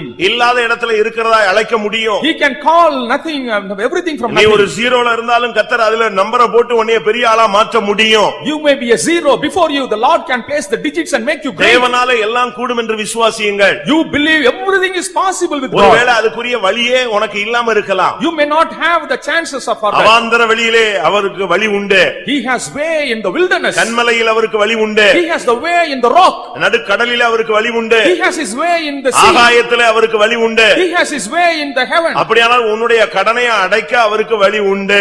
If it is so, certainly he has a way to repay your debt. ஒரு மனிதனுக்கு இன்னொரு மனிதனுடைய கடனை அடைக்க சக்தினா உன்னுடைய கடனை அடைக்க தேவனுக்கு சக்தி இல்லையா, வழி இல்லையா? If one man has the ability to repay the debt of another, can't God do that for you? உன்னுடைய அபிஷேகத்தை நீ பயன்படுத்து. Make use of your anointing. அவன் சொன்னான், அந்த ஒரு குடம் எண்ணெயை கொண்டு போய் வீட்டுல இருக்கிற எல்லா பாத்திரத்திலையும் ஊற்றுன்னு சொன்னான். He said, bring that pot of oil and pour out the oil in all the vessels at home. உன் கதவை பூட்டிக்கோ. She would lock the door. பக்கத்து வீட்ல இருந்து எல்லா குடத்தையும் வாங்கிட்டு வா. Bring all the vessels from the நீ neighborhood. பாட்டுக்கு வெறும் பாத்திரங்களை கொண்டு வந்து நிரப்பிக்கொண்டே இரு. Keep all the vessels filling.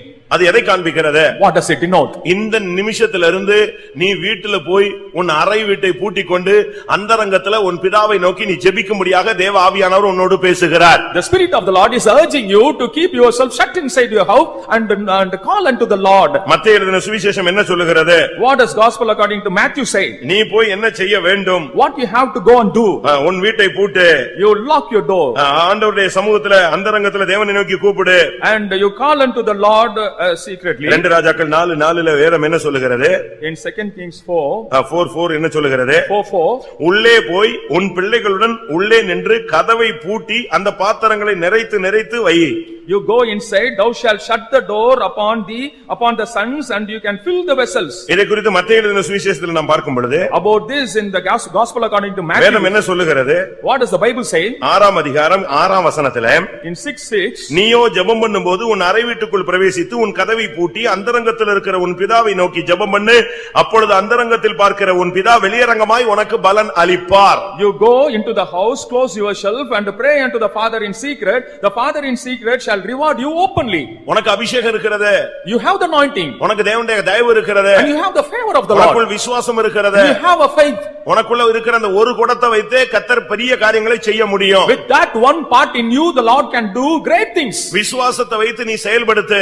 And exercise your faith. உன்னுடைய பிசினஸ் கர்த்தர் இன்றைக்கு தொடுவார். The Lord will touch your business today. உன்னுடைய கம்பெனியை கர்த்தர் தொடுவார். The Lord will touch your company today. உன்னுடைய ஆபீஸை கர்த்தர் தொடுவார். The Lord will touch your office உன்னுடைய today. பிசினஸ் சென்டர்ல தேவனுடைய பாதங்கள் படும். In the business center, the feet of the Lord will touch them. இதுவரைக்கும் கடன் வாங்கின நீ கடன் கொடுக்கக்கூடியவனாய் கர்த்தர் உன்னை மாற்ற முடியும். So far you are a buyer, you will become a அப்படி lender. நான் தேவனை விசுவாசிக்கிறேன். நான் ஆராதிக்கிற தேவன் உண்மையுள்ளவர் என்று விசுவாசிக்கிறவர்கள் கரங்களை உயர்த்தி அல்லேலூயா சொல்லுங்கள். Hallelujah. இன்றைக்கு தேவன் உன்னுடைய வழிகளை திறக்க போகிறார். Today the Lord is going to open your ways. அந்த ஒரு குடம் எண்ணெயை வச்சுக்கிட்டு ஒரு குடம் தான் இருக்கு, ஒரு குடம் தான் இருக்கு, ஒரு குடம் தான் இருக்குன்னு நீ துக்கப்பட்டு கொண்டிருக்க வேண்டாம். Don't be lamenting with one part of oil. ஒண்ணுமில்லாத இடத்துல உருவாக்குற தேவன் இந்த ஒரு குடம் எண்ணெய் மூலமா எவ்வளவு காரியம் செய்ய The முடியும். Lord who can create from nothing with this one part can do many great things. உன்னுடைய ஜெபத்தை கூட்டு. And increase your prayer. உன்னுடைய பிரைசிங்க கூட்டு. Increase your praising. உன்னுடைய விசுவாசத்தை அதிகரிக்க பண்ணு. Increase your faith. ஆண்டவருடைய கிருபையை அளவில்லாமல் பெற்றுக்கொள். Receive the grace of God abundantly. வேதத்தை அதிகமாய் வாசி. Read the Bible more. நீ செய்வதெல்லாம் வாய்க்கும். Whatever you do shall அப்பொழுது prosper. நீ புத்திமானாய் நடந்து கொள்வாய். Then you will be wise. கர்த்தர் ஆசீர்வதிச்சா எவனுமே தடுக்க முடியாது. If the Lord blesses, no one can stop it. அவருக்கு எந்த ரூட்லயும் உன்னை ஆசீர்வதிக்க முடியும். He can bless you in any route. நீ ஒண்ணுமே இல்லனாலும் அங்கேயே ஒரு ஆசீர்வாதத்தை தேவனால் கொண்டு வர முடியும். Even if there is nothing, there he can bring the blessing. நமக்கு தான் அத கேட்கிற விசுவாசம் இல்லாம போகுது. But only we don't have the faith to ask for. நம்ம ஜெபம் எல்லாம் அற்பமான ஜெபங்கள். Our prayers are very mean, cheap prayers. நீங்க கொரியால பால் யாங்கிச்சோ கேள்விப்பட்டிருப்பீங்க. You would have heard about Paul Yangicho of இப்பொழுது அவர் ஒரு பெரிய பிரசித்தி பெற்ற ஊழியர். And he is a popular preacher. ஆரம்ப காலங்கள்ல ஒரு ஹவுசிங் போர்டு வீட்ல தான் தங்கி இருந்தார். Initial days he was dwelling in a housing board மேல house. உள்ள வீட்டு சாக்கடை தண்ணி இவர் வீட்டுக்குள்ள வந்துரும். The drainage will come into his house from the upper floor. அப்ப அவர் ஒரு நாள் ஜெபிச்சாராம். And one day he prayed. நான் ஒரு ஊழியக்காரன். I am a worker of God. எனக்கு சிட்டிக்குள்ள ஒரு ரூம் கொடுக்க கூடாதா சுவாமி? Won't you give a room in the city? ஒரு பழைய ரூமாவது கிடைக்க கூடாது. ஒரு சின்ன ரூம் கொடுத்தா நான் ஜனங்களை அங்க சந்திப்பேன்ல. Just if you give me an old small room, I will meet the people there. திருப்பி ஜெபம் பண்ணாராம். And again he prayed. அப்படி ஒரு ரூம் கொடுத்து ஒரு பழைய டேபிள் ஒரு ரெண்டு பழைய சேர் கொடுத்தா கூட எவ்வளவு நல்லா இருக்கும். Just an old table and two old chairs are given in an old room. How good it would be. நான் நடந்து வேலை செய்றேன். ஒரு பழைய சைக்கிள் கொடுக்க கூடாது ஒரு ஊழியக்காரனுக்கு நீங்க அப்படினு ஆண்டவர்ட்ட கேட்டாரு. And he asked for even an old bicycle. ஜெபிச்சு முடிச்சு கொஞ்ச நாள்ல கழிச்சு And after the prayer, ஒரு ஆள் சொன்னாரா எனக்கு சிட்டிக்குள்ள ஒரு பழைய ரூம் இருக்கு நீங்க எடுத்துக்கிறீங்களான்னு. And I have an old room in the city, will you accept? இவருக்கு பயங்கர சந்தோஷம், ஜெபம் கேட்கப்பட்டு விட்டது. He was very happy that his prayer ஒரு was ஆள் answered. சொன்னாரு என்கிட்ட பழைய சைக்கிள் இருக்கு வச்சுக்கிறீங்களான்னு. One said I have an old bicycle, would you like ஒரு to ஆள் have? சொன்னாரா என்கிட்ட பழைய சேர் ரெண்டு இருக்கு ஒரு பழைய டேபிள் இருக்கு வச்சுக்கிறீங்களான்னு. I have old chairs and table, would you like to எல்லாம் have? கிடைச்ச உடனே பயங்கர சந்தோஷமா இருந்துச்சு. When he received, he was very happy. கொஞ்ச நாள் போச்சு. After some time, அப்ப அவரு இப்படி யோசிச்சுட்டே இருந்தாராம். he was thinking, ஆண்டவரே எனக்கு இன்னும் நீங்க அதை செஞ்சிருக்கலாமே இதை செஞ்சிருக்கலாமே அப்படி கொஞ்சம் கொஞ்சமா. மனுஷனுக்கு திருப்தி எப்பவுமே இருக்காது இல்லையா? man will not be satisfied. நம்ம ஆளுங்க சைக்கிள் கிடைச்ச உடனே 2 வீலர் வேணுமா, 2 வீலர் கிடைச்ச உடனே 4 வீலர் வேணுமா, 4 வீலர் கிடைச்ச உடனே 6 வீலர் வேணுமா. அது பிறகு நான் நடந்தே போக முடியாது, கார்லயே போக முடியாது, ஃளைட்ல தான் போகணும்னு ஜெபம். And gradually our desires increase from bicycle to flight. அப்படிதானே?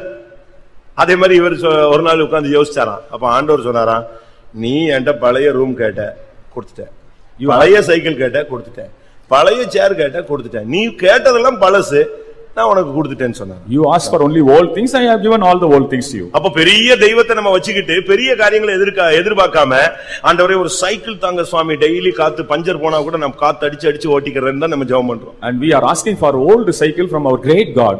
அப்பதான் அவர் சொன்னாரா, ஆண்டவரே இந்த கொரியாவையே எனக்கு தாங்க. Then he asked, Lord, give இந்த me the தேசத்தை whole எனக்கு Korea. தாங்கன்னு ஜெபிச்சார். Give me the whole land, he asked. இப்ப பாருங்க லட்சக்கணக்கான விசுவாசிகளை தந்து அந்த தேசமே அவர் கையில வந்துருச்சு. And now he has a lakhs of believers there. நீங்கள் தேவனை விசுவாசியுங்கள். Believe the Lord. பாசிட்டிவாவே விசுவாசியுங்கள். You positively believe the Lord. நீங்க வீட்டுக்கு போயிட்டு இவ்வளவும் பேசிட்டு வீட்டுக்கு போயிட்டு சண்டை போடக்கூடாது, கடன் பிரச்சனையில சண்டை போடக்கூடாது. Listening to this, going home, you should not quarrel over debts. Pastor சொல்லிட்டாரு பாத்தீங்களா, எல்லாத்தையும் வித்துரு அப்படின்னு வீட்டுல போய் ஸ்டார்ட் பண்ணக்கூடாது. Immediately you should not saying you have to sell out everything. இனிமே எங்க வீட்டுல போய் காசு வாங்கிட்டு வந்து சொல்லக்கூடாது அப்படின்னு சொல்லக்கூடாது. Should not ask me to go to my house and get money. நம்ம ஆளுங்க அப்படியே வித்தியாசமா தான் அவங்களுடைய வியூ எப்படி உட்கார்ந்துருக்காங்களோ தெரியாது, கண்ணாடி என்ன போட்டிருக்கான்னு தெரியாது. And they will be having diverse views. சத்தியத்தை சரியா விளங்கிக் கொள்ளுங்க. Understand the truth properly. ரெண்டு பேரும் சேர்ந்து வீட்டை பூட்டி உட்கார்ந்து ஜெபிக்கணும்னு பைபிள் சொல்லுது. Bible says both together. நீயும் உன் பிள்ளைகளும் அறை வீட்டை பூட்டி கொண்டு என்ன செய்ய, அந்த எண்ணெய ஒவ்வொரு குடமா ஊத்து. You and your children close the door and உட்காருங்க. புருஷனும் மனைவியும் பிள்ளைகளும் தேவ சமூகத்துல உட்காருங்க. All husband, wife and children sit in the presence of the Lord. ஒரு சிலர்லாம் பிள்ளைகளுக்காக கடனை கணக்கு வழக்கெல்லாம் வாங்கி கொடுக்கறாங்க. And for the sake of the children they borrow a lot. அந்த பிள்ளை பெரிய ஜமீன்தார் வீட்டு பிள்ளை மாதிரி வளர்க்கிறது. And the child is brought up as a zamindar's child. இந்த பணம் வந்தது எப்படின்னு அந்த பிள்ளைக்கு தெரியாது. And the child doesn't know how the money comes. கடன் வாங்கி ஃபீஸ் கட்டறோம்னு அந்த பிள்ளைக்கு தெரியாது. And doesn't know how to repay the debt. அந்த பிள்ளைய ராயலா வளர்க்கிறது. And in a royal manner the child is அதுக்கு பிறகு அது ராயலா விரும்பும் பொழுது வாங்கி கொடுக்க முடியலன்னு சொன்னா வீட்ல பிரச்சனைகள் வருகிறது. And later if she demands something they are not able to give that. நல்லா சத்தியத்தை நீங்க புரிஞ்சு கொண்டு பிள்ளைகளை, அந்த பிள்ளைகளுக்கு உங்களுடைய கஷ்டம் தெரியணும். Understand the truth and teach the truth. So இல்லனா அந்த பிள்ளைகளும் சேர்ந்து அடிமைத்தனத்துக்குள்ள போய் விடும். If they don't understand they will go into the bondage. கர்த்தர் என்ன சொன்னாரு? What did the Lord say? தீர்க்கதரிசி மூலமா என்ன சொன்னாரு? Through the prophet, எல்லாத்தையும் நிரப்பு. you fill everything. எல்லாத்தையும் நிரப்பிக்கிட்டே இருந்தாங்க. And she was going எல்லா on filling. பாத்திரமும் நிரம்பின பொழுது எண்ணெய் நின்று போயிடுச்சு. When all the vessels are full, the oil stopped. நல்ல கடன் வாங்குனவங்க இப்பதான் நீங்க சப்ஜெக்ட்டுக்கு வர போறீங்க, கிளைமாக்ஸ்க்கு வர போறீங்க. The borrowers are going to come to the climax now. பிரசங்கத்தினுடைய மெசேஜினுடைய கிளைமேக்ஸே இப்பதான் இருக்கு. The climax of the message is now coming. என்ன நடக்கும் தெரியுமா? You know what would happen? நம்ம ஆளுங்களுக்கு இந்த கடன் இந்த ஆசீர்வாதம் வந்துட்டா அதுக்கு பிறகு ஊழியக்காரன்ட்ட வர மாட்டான். When the blessings come, our people will not come to the servants of God. அதான் ஆனா அந்த பெண் அப்படிப்பட்ட பெண் அல்ல. And that woman is not like that. ஒரு சிலருக்கு காரியம் ஆகுற வரைக்கும் அப்படியே faith ஹோம்லயே உட்கார்ந்திருப்பாங்க. As long as the matter is done, they will be in the faith home. ஒரு விசுவாசி வந்து என்ன சொன்னாரு? A believer told me, இந்த 10:30க்கு கார்ல ஒருத்தன் வர்றான் பாத்தீங்களான்னு கேட்டாரு. at 10:30 a person comes into the car. Haman. Yes. ஒரு காலத்துல இவன் சைக்கிள்ல தான் வந்துட்டு இருந்தான். Once he was coming in a cycle. 8:45க்கு இங்க முழங்கால்ல நிப்பான். At 8:45 he will stand on the knees. எல்லா பிரதர்ஸ் பிரேயர்லயும் இவன் தான் முதல் ஆளா உட்கார்ந்திருப்பான். And he will be the first one in all the brothers. இவன் தான் பாய் போட்டுக்கிட்டு இருப்பான். He will be spreading the mat. கர்த்தர் அவனுடைய சிறுமையை பார்த்து ஆசீர்வதிச்சாரு. Seeing his simplicity, the Lord blessed him. இப்போ சண்டே சர்வீஸ்க்கு எத்தனை மணிக்கு தான் வராரு? For Sunday service. எத்தனை மணிக்கு தான் வராரு? At what time he comes? 10:30க்கு தான் வர்றாரு. Only at 10:30. ஆசீர்வாதம் கூடி போச்சு. இப்போ தேவ சமூகம் விலகி போயிருச்சு. Blessings has increased and the presence of God is lost. அதுபோல ஒரு சில விசுவாசிகள் பிரச்சனையான நேரத்துல தேவ சமூகத்துக்கு வருவாங்க. ஆசீர்வாதம் வந்த உடனே வேற ரூட்ல போய்டுவாங்க. Believers at the time of problem they will come to the presence of God. When they receive the blessing they will go in a different route. இங்க என்ன நடந்தது?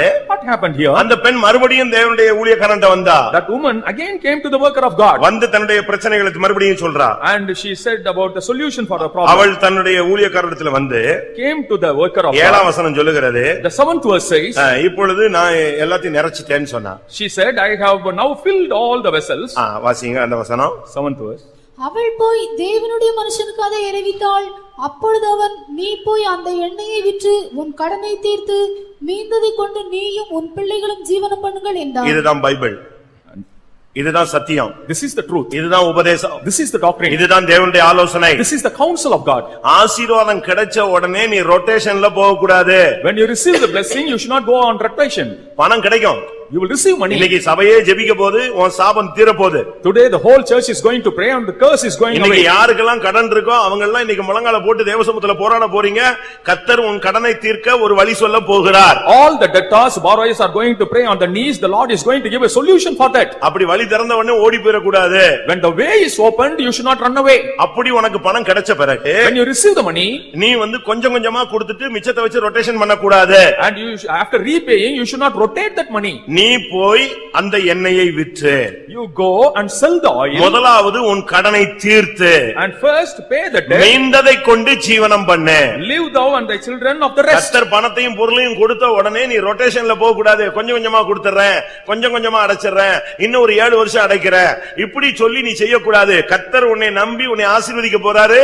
உனக்கு கிடைத்த உடனே உன் கடனை ஃபர்ஸ்ட் தீர்த்துட்டு மீதியை வைத்து நீ பிசினஸையோ குடும்பத்தையோ வாழ்க்கையோ develop பண்ணிக்கொள். trusting the Lord, when you pray the Lord is going to help you and you are going to repay the debt, and immediately with that you should lead your life.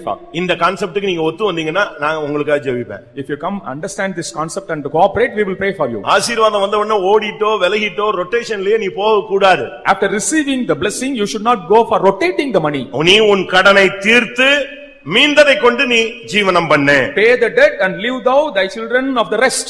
கர்த்தர் அந்த வேலையை உனக்கு இன்னைக்கு செய்வார். And the Lord will do that work. இந்த வசனம் அந்த பெண் பாருங்க பிரச்சனையிலயும் வந்தா ஆசீர்வாதத்திலயும் ஆண்டவர்ட்ட வந்தா. That woman came with a problem and God gave her a blessing. அந்த அடிமைத்தனத்தின் போராட்டத்திலும் வந்தா பாத்திரமெல்லாம் நிரம்பின பொழுதும் வந்தாள். And when she had bondage she came, and also when the vessels are filled she came. அன்னைக்கே அவளுடைய பிரச்சனை தீர்ந்துருச்சு. And then itself her problem was solved. அவள் போய் அதை விற்று விட்டாள். And she sold out. அந்த கடன்காரன் அடிமைப்படுத்தும்படியாக வந்தவன் கையில எல்லா கடனையும் கொடுத்து தீர்த்து விட்டாள். And to the creditor she repaid all the debts. எல்லாம் கொடுத்து முடிஞ்சது.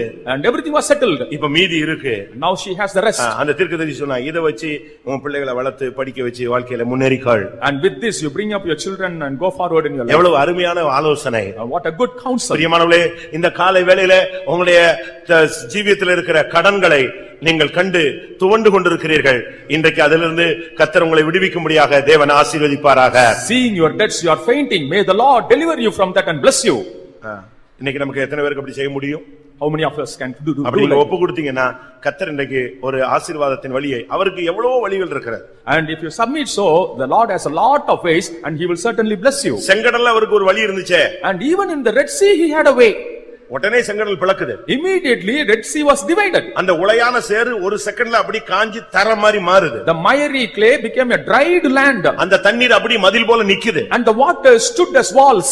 ஜனங்களை அழகா நடத்தி வெளியே கொண்டு போயிட்டார். Beautifully he led the people through that. உன்னுடைய வாழ்க்கையிலும் செங்கடலை பிளக்க தேவனுக்கு முடியும். In your life also Lord can divide the Red Sea. நீங்கள் அப்படி செய்ய உங்களை ஒப்பு கொடுக்க முடியுமா? And can you submit for that? சரியா நீங்க தேவனுடைய வசனத்துக்கு ஒப்பு கொடுக்கிறேன்னு சொன்னீங்கன்னா எவ்வளவு கோடிக்கணக்கில் கடன் இருந்தாலும் கர்த்தர் இன்னையிலிருந்து ஒரு வழியை திறக்க ஆரம்பிப்பார். If you are ready to submit to the word of God in the right manner, though you have crores of debts, உன்னுடைய கண்களுக்கு அந்த வழி தெரியாதே. For your eyes you will not see the way. பின்னால வர்ற பார்வோன் தான் உனக்கு தெரிவான். And you will see only the Pharaoh behind. முன்னால நிக்கிற செங்கடல் தான் உன் கண்ணுக்கு தெரியும். You will see only the Red Sea before. ஏனென்றால் உனக்கு இருக்கிறது மனித கண்கள். Because you have the eyes of human beings. ஆண்டவருக்கு மாம்ச கண்கள் கிடையாது. The Lord doesn't have the eyes of flesh. அவர் பார்வோனையும் பார்க்கிறதில்ல, பெரிய செங்கடலையும் பார்க்கிறதில்ல. அந்த செங்கடல்ல என் ஜனம் எங்க போக முடியும்ங்கறத பார்த்து அந்த இடத்தை பிளக்க ஆரம்பிக்கிறார். He neither looks at Pharaoh nor the Red Sea. He makes the way for the people to cross in the Red Sea. இன்னைக்கு கடன்ல இருக்கிற குடும்பங்கள் இன்னையிலிருந்து நீங்க வீட்டின் அறைக்கதவை பூட்டி அந்தரங்கத்துல ஜெபிக்க ஆரம்பிக்க போகிறீர்கள். The families having debts should close your house and pray secretly to the Father. இந்த கடனை நீங்கள் அடைக்க வேண்டியது கடமை. And it is your duty to repay your debt. இது நீ எழுத்தின்படி வாங்கின ஒரு கடன். It's a literal debt you have borrowed. இந்த கடன்ல இருந்து பெற்றோர்கள் பிள்ளைகள் எல்லாரும் நீங்கள் உங்களுக்குள்ள இருக்கிற அந்த ஒரு குடம் அபிஷேகத்தை வைத்து நீங்கள் ஜெபித்து விசுவாசத்தோடு ஆசீர்வாதத்தை பெற்றுக்கொண்டு முன்னேறுவீர்களாக. All of us with the pot of oil we have to pray and get deliverance from it and to go with faith. அதே நேரத்துல கடன் கொடுக்க கூடாதுன்னு பாஸ்டர் சொல்லிட்டாரு, கடன் வந்து கொஞ்சம் கொடுத்துட்டு அப்படியே ஒதுங்கிருங்க அப்படின்னு சொல்லிட்டாருன்னு நீங்க சொல்லி அதை தவறான வியாக்கியானம் பண்ணிர கூடாது. Should not misinterpret what the pastor has said. நான் திரும்பவும் சொல்லுகிறேன். I repeat. அவங்க திரும்பி கொடுக்க முடியாத ஒரு சூழ்நிலை வந்தா அவங்கள மன்னிக்க உனக்கு சக்தி இருந்தா என்ன செய்? கொடு. If they don't have the capacity to repay and if you can ignore that, then you can give. பரமண்டல ஜெபம் என்ன சொல்லுது? What does the Lord's prayer say? என்ன சொல்லுது?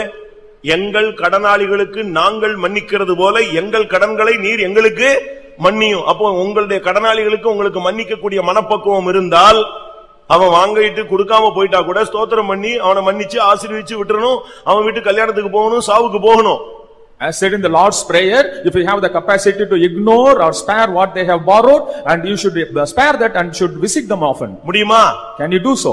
மன்னிச்சிட்டேன்னு சொல்லிட்டு அவன் வீட்டு கல்யாணத்துக்கு போறது இல்ல, சாவுக்கு போறது இல்ல, நீ எப்படி பரலோகத்துக்கு போவ?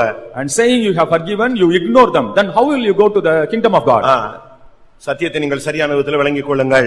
Understand the truth properly. இது எழுத்தின் பிரகாரமான கடன். This is a literal debt. ஆவிக்குரிய கடன் நமக்கு எல்லாருக்கும் இருக்கு. All of us do have the spiritual debts. ஒருவேளை எழுத்தின் பிரகாரமான கடன் இல்லைன்னு ஒரு சிலர் கை வைத்து சொன்னா உயர்த்திடுவீங்க. And some of you even put up your hand saying that you don't have literal ஆனா debts. ஆவிக்குரிய கடன் இருக்கா?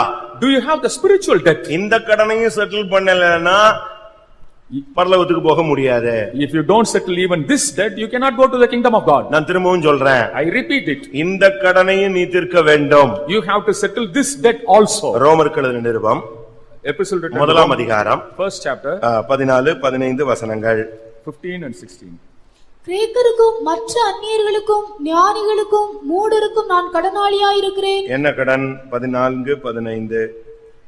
ஆகையால் ரோமாபுரியில் இருக்கிற உங்களுக்கும் என்னால் இயன்ற மட்டும் சுவிசேஷத்தை பிரசங்கிக்க விரும்புகிறேன். கிரேக்கருக்கும் அந்நியர்களுக்கும் ஞானிகளுக்கும் மூடருக்கும் நான் சுவிசேஷம் பிரசங்கிக்க கடனாளியாய் இருக்கிறேன். And I am a debtor to the Greeks and the barbarians in the matter of preaching the gospel. ஒரு விசுவாசின்னு வந்துட்டாலே அவன் வந்து சுவிசேஷத்தை சொல்லணும். If he is a believer, he should speak the gospel. உனக்கு கிடைக்கிற நேரத்தை நீங்கள் சுவிசேஷத்துக்கு பயன்படுத்த வேண்டும். The time you get, you should allot for spreading gospel. அப்படி அநேகர் சுவிசேஷத்துக்காக தங்களுடைய நேரத்தை பயன்படுத்தினபடியால் தான் நாம் எல்லாரும் ரட்சிக்கப்பட்டிருக்கிறோம். As many use the time for gospel, we have been saved up. யாரோ ஒருத்தர் சத்தியம் சொன்னதனால தான் நம்ம சந்திக்கப்பட்டிருக்கிறோம். As somebody had told the truth, we have been. யாரோ ஒரு ஆளுடைய ஜெபம் தான் நம்ம இந்த இடத்துல கொண்டு வந்து வைத்திருக்கிறது. Somebody's prayer has brought us here. யார் வடித்த கண்ணீரோ தான் நம்மை இந்த அனுபவத்துக்குள்ள வழிநடத்தி இருக்கிறது. Somebody's tears have brought us into this experience. Pavul சொல்லுகிறார், நான் ஒரு கடனாளி. Saint Paul says he is a debtor. என்ன கடன்? What debt? மூடர், அந்நியர், கிரேக்கர், ஞானி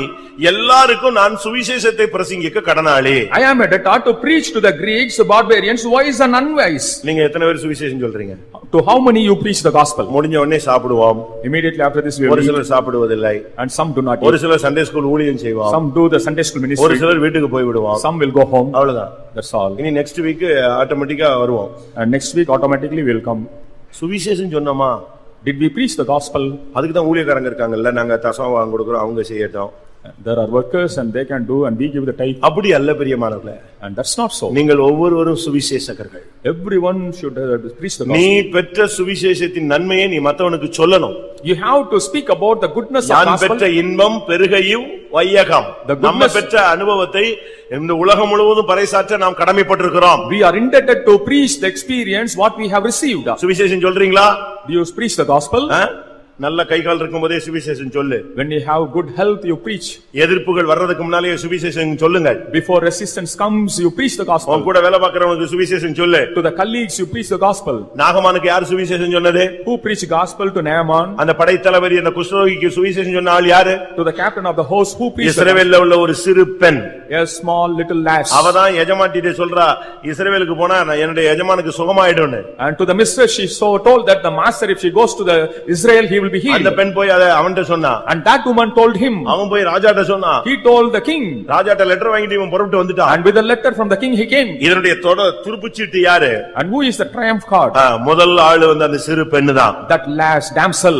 வாலிபர்கள் எத்தனை பேர் சுவிசேஷம் சொல்ல போறீங்க? How many of young people are going to preach the gospel? எத்தனை பேர் நீங்கள் பெரியவர்கள் சுவிசேஷம் சொல்ல போறீங்க? How many of you are going to preach the gospel to the உங்களுக்கு elders? கிடைக்கிற இந்த நாட்களிலே நீங்கள் தெய்வீகத்துக்காக உங்களுடைய நேரத்தை நீங்கள் பயன்படுத்துங்கள். And make use of a time for this gospel. சும்மா சாப்பிட்டு வீட்ல போய் சாயங்காலம் தூங்கிட்டு டிவியை பார்த்துட்டு பரலோகத்துக்கு போகிற மேன்மையை விட்டு விடாதீர்கள். Don't be simply eating and sleeping and watching TV. உங்களுக்கு முடிஞ்ச அளவு கர்த்தருக்கு ஊழியம் செய்யுங்க. As far as possible, do the ministry of the ஒரு Lord. 4 பேருக்கு சுவிசேஷம் சொல்லுங்க. Preach the gospel to at least 4. இங்க சொல்றது வெக்கமா இருக்கா? வண்டி கிண்டி எடுத்துட்டு போய் ஒரு 10 கிலோமீட்டர் தள்ளி போய் எந்தாவது கிராமத்துல டிராக்ட் ஊழியம் கொடு. If you feel shy, you go away to far away villages and give the tracts. இயேசுவை அறியாத ஜனங்கள் உண்டு. And there are people those who do not know Jesus. இயேசுவின் வல்லமை தெரியாத ஜனங்கள் உண்டு. There are people those who have not experienced Jesus. நீங்க போய் அவங்களுக்கு அழகாக சொல்லலாம். You can go and preach. சுவிசேஷத்தை சொல்றதுக்கு நீங்கள் கடனாளிகள். And you are debtors to preach the gospel. இந்த கடனை தீக்காட்டாலும் உனக்கு பரலோகத்துல என்ன கிடையாது? இடம் கிடையாது. If you don't repay this debt, no place in the heaven. நீ டிபிஎம்ல விசுவாசியா இருக்கறன்னு பரலோகத்துல ஒரு சீட் போட்டு கொடுக்கிற அந்த ஸ்கீம் எங்கிட்ட கிடையாது. If you are a CPM believer, a seat is not reserved in the heaven. இந்த சபைக்கு வந்தா மேல உனக்கு சீட் போட்டு கொடுக்கறோம்ல, நான் எவனுக்கும் சொல்லவே இல்ல. And I do not say that a place will be reserved for you in the உன்னுடைய heaven. கடனை நீ தீர்க்க வேண்டும். You have to repay your debt. சுவிசேஷம் அறிவிக்க மூடனோ கிரேக்கனோ ஞானியோ அந்நியனோ யாரா இருந்தாலும் அவனுக்கு சுவிசேஷம் அறிவிக்க நாம் கடனாளிகள். And we are debtors to preach the gospel to whether Greeks, barbarians or சமயம் வாய்த்தாலும் வாய்க்காவிட்டாலும் திருவசனத்தை பிரசங்கம் பண்ணு. When there is time or not, you preach the gospel. Time கிடைச்சா நீ அதை யூஸ் பண்ணிடணும். And when you get the opportunity, time, you have to use it. அப்படி பண்ண முடியுமா? பாஸ்டர் டான் அவர்கள் நம்முடைய ஊழியத்துக்கு வர்றதுக்கு முன்னால எவாஞ்சலிஸ்டா இருந்தார். And before coming to our ministry, Pastor Dan was an evangelist. அப்படி எவாஞ்சலிஸ்டா இருக்கும்போது அவங்க குரூப்பா சேர்ந்து ஒரு இடத்துல ஊழியத்துக்கு போனாங்களா, ஆண் பெண் எல்லாம் சேர்ந்து. And when he was an evangelist, as a group, both the men and the women went for a ministry. அது வந்து தூரமான கிராமங்கள் உள்ள ஒரு இடம். It was a faraway village. ஒரு குரூப்பா ஒரு இடத்துல போய் இறக்கி விட்டாங்க. And they were sent as a group. ஒரு டைமுக்கு வந்து இன்னொரு இடத்துல வந்து சேரணும்னு அனௌன்ஸ் கொடுத்துட்டு போயிட்டாங்க. And announcing that they had to meet another place at a particular time. அப்படி ஒவ்வொருத்தரும் ஒவ்வொரு கிராமமா போய் ஊழியம் செஞ்சுட்டு வந்துட்டு இருக்காங்க. And everyone was going into the village and doing ministry and coming back. 2 வாலிப பிள்ளைங்க ஒரு கிராமத்துல போய் ஊழியம் செஞ்சாங்க. 2 young girls went into a village and they were ministering there. அங்க காஸ்பல் சொல்லி முடிஞ்சிருச்சு. And the gospel preaching was over. Gospel சொல்லி முடிஞ்ச உடனே கிளம்புறாங்க. And they were about to start. கிளம்பி வந்தா பஸ் வசதி கிடையாது. No bus facility. Oil tanker lorry தான் போய் கொண்டிருக்கும் அந்த பகுதியில. In those areas the oil tanker lorries will be going. இந்த 2 பிள்ளைகளும் வாலிப பிள்ளைங்க நின்னுட்டு பஸ் பார்த்து கிடைக்கலன உடனே கடைசில லாரிக்கு கை காட்டிட்டாங்க. And not getting the bus, they stopped the lorry. எப்படி இருக்கும்? அந்த லாரி டிரைவரும் கிளீனரும் பிளான் பண்ணிட்டாங்க தவறான எண்ணத்தோட. And the lorry driver and the cleaner had a wrong intention. அவங்க தவறான எண்ணத்தோட என்ன பண்ணாங்க தெரியுமா? With the wrong intention, ஒரு சீட் தான் இருக்கு அப்படினா. They said that they had just 1 seat. இருக்குது எத்தனை பேரு? 2 people were waiting. 2 girls நிக்கறாங்க. 2 girls. அதுல அவன் சொல்றான் ஒரு சீட் இருக்கு வர்றீங்களா? He said that there was only 1 seat. அப்ப ஒரு பிள்ளை சொல்லிச்சு, சரி வேற வழி இல்லல, நான் வேணா போறேன்ட்டு ஏறிச்சு. And one said there is no other alternative, let me go. இந்த பிள்ளை நின்னுட்டே இருக்கு. Other girl was waiting. இப்ப மேல ஏறியாச்சு, வண்டியில ஏறி உட்கார்ந்தா. And she had boarded the vehicle. கொஞ்ச நேரத்துல லாரி நிறுத்தப்பட்டு கையை பிடிச்சாங்க. And the lorry was stopped and he held the hand. நம்ம பிள்ளைங்க என்ன செஞ்சிருப்பாங்க? What our children would have done. அந்த பிள்ளை சொல்லிச்சான். And that girl had told.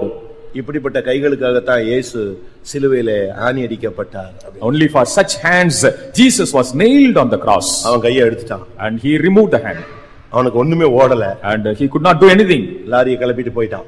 And he started the lorry and left. இப்ப லாரியில அந்த பிள்ளை போயிட்டே இருக்கு. And the lorry was just going. அடுத்த lorry. And the next lorry. அதே மாதிரி இந்த பிள்ளைக்கு ஒரு சீட் கிடைச்சது. அடுத்த பிள்ளைக்கு. The next girl got a seat in the lorry. அவன் வந்து கையை பிடிக்கல. He didn't hold the hand. ஆனா அவன் பிளான் பண்ணா. But he planned. நம்ம போற வழியில ஒரு ஹோட்டல் இருக்கு. And there is a hotel on the way. அங்க நிப்பாட்டி. And stopping there. இந்த பிள்ளையை சேல்ஸ் பண்ணிடலாம். And we can sell out this girl. காசு வாங்கிடலாம். Get money for her. இப்படி பிளான் பண்ணி அவன் லாரியில ஏத்திட்டு வர்றான். With this plan he was bringing her in the lorry. இதுக்கு முன்னால போன லாரி இந்த பிள்ளை இயேசுவை பத்தி சுவிசேஷம் சொல்ல ஆரம்பிச்ச உடனே அவன் சரி இவளை கொண்டு போய் அந்த ஹோட்டல்ல சேல்ஸ் பண்ணிடலாம்னு சொல்லிட்டு அவனும் வேற முடிவு எடுத்து அதே ஹோட்டல்ல கொண்டு போய் நிப்பாட்டிட்டான். And the previous lorry the driver decided in the same manner to leave the girl in the hotel.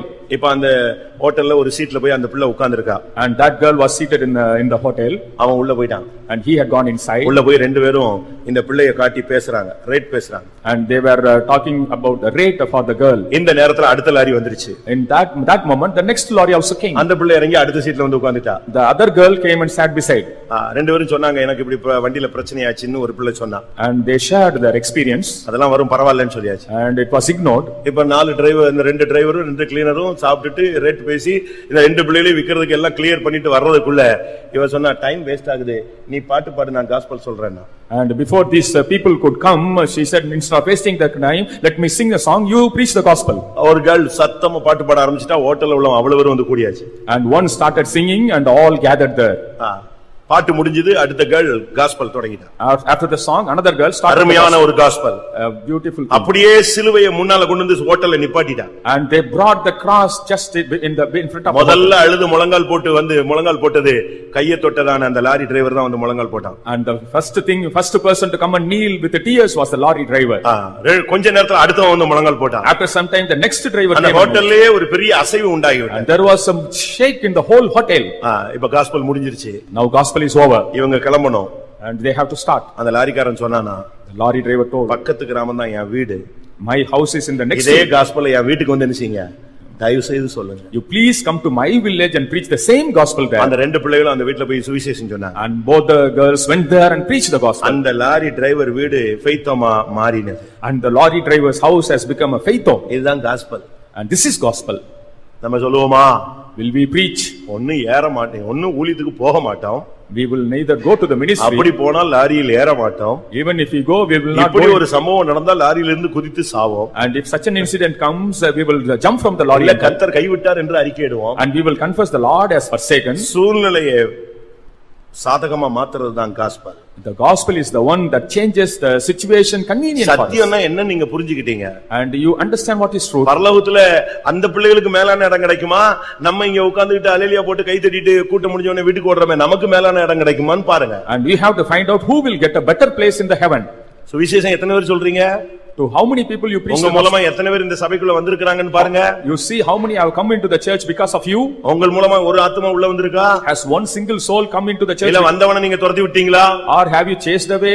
யாரோ பிடிச்சிட்டு வர்றான், யாரோ ஒருத்தன் துரத்தி விட்டா எப்படி இருக்கும்? Somebody brings in, somebody chases out. நீங்க யோசிச்சு பாருங்க. You think of this. சுவிசேஷம் அறிவிக்க வேண்டிய கொஞ்ச காலம் நம்ம கையில இருக்கு. Just we have a short time to preach the gospel. முதலாவது நாம் சுவிசேஷம் அறிவிக்க கடனாளிகள். And we are the debtors to preach the gospel. ரோமர் 15ஆம் அதிகாரம். In Romans 15. 26 27 வசனம். 26 and 27th verse. மக்கதோனியாவிலும் அகாயாவிலும் உள்ளவர்கள் எருசலேமில் உள்ள பரிசுத்தவான்களுக்குள்ளே இருக்கிற தரித்திரருக்காக சில பொருள் சகாயம் செய்ய விருப்பம் கொண்டிருக்கிறார்கள். இப்படி செய்வது நல்லது என்று எண்ணினார்கள். இப்படி செய்கிறதற்கு அவர்கள் கடனாளிகளாயும் இருக்கிறார்கள். கர்த்தருடைய பரிசுத்த நாமத்துக்கு மகிமை உண்டாவதாக. Glory be to the name of the Lord. பரிசுத்தவான்களுக்குள்ளே இருக்கிற தரித்திரருக்கு பொருள் சகாயம் செய்ய விருப்பம் கொண்டிருக்கிறார்கள், அதற்கு அவர்கள் கடனாளிகள். They are pleased to make certain contribution to the poor saints which are at Jerusalem, and they are debtors to do this. ஏழைகளுக்கு உதவி செய்யறதுக்கு நீ ஒரு கடனாளி. You are a debtor to help the poor. சாப்பாடு இல்லாம எவ்வளவு பேர் கஷ்டப்படுறாங்க தெரியுமா? Many suffer without food. நல்ல Dress இல்லாம எத்தனை பேர் கஷ்டப்படுறாங்க Many தெரியுமா? suffer without good dress. பிள்ளைகள் யூனிஃபார்ம் இல்லாம எத்தனை பிள்ளைங்க ஸ்கூலுக்கு போக முடியாம கஷ்டப்படுது தெரியுமா? Many children suffer without uniform, not going to school. நீங்க வேஸ்ட் பண்றீங்களே, அதை கொடுத்தாலே எத்தனையோ குடும்பங்கள் போஷிக்கப்படும். If you give give your waste things, so many will be fed. நம்ம 2000-3000 ரூபாய்க்கு செருப்பு போடுறோம். We wear slippers costing 2000. ஆனா ஒரு ஏழைக்கு 10 ரூபாய் கொடுக்கிறதுக்கு 20 ட்ரிப் யோசனை பண்ணுவோம். But we hesitate much to give just 10 rupees. நான் சொல்ற வார்த்தையை கவனியுங்க. You listen to the word I say. நீங்கள் தசமபாகம் கொடுப்பது கடமை. Your duty, that is giving tithe is your duty. கவனிக்கிறீங்களா எல்லாரும்? ஒரு விசுவாசி தசமபாகம் கொடுக்க வேண்டியது அவனுடைய கடமை. The believer giving the tithe is his duty. ஆனா ஏழைகளுக்கு உதவி செய்வது அவன் செய்ய வேண்டிய கடன், அவன் கொடுக்க வேண்டிய கடன். But helping the poor is the debt he has to repay. திரும்பவும் சொல்றேன். I repeat. ஒரு ஏழை விசுவாசிக்கு உதவி செய்ய வேண்டியது ஒரு விசுவாசியினுடைய கடன். அதை தீர்த்தாதான் அவனுக்கு பரலோகத்துல இடம் உண்டு. Helping a poor believer is the debt of a believer. Only if he repays that he will have place in heaven. தசமபாகம் கொடுத்து நீ ஓடி போயிட கூடாது.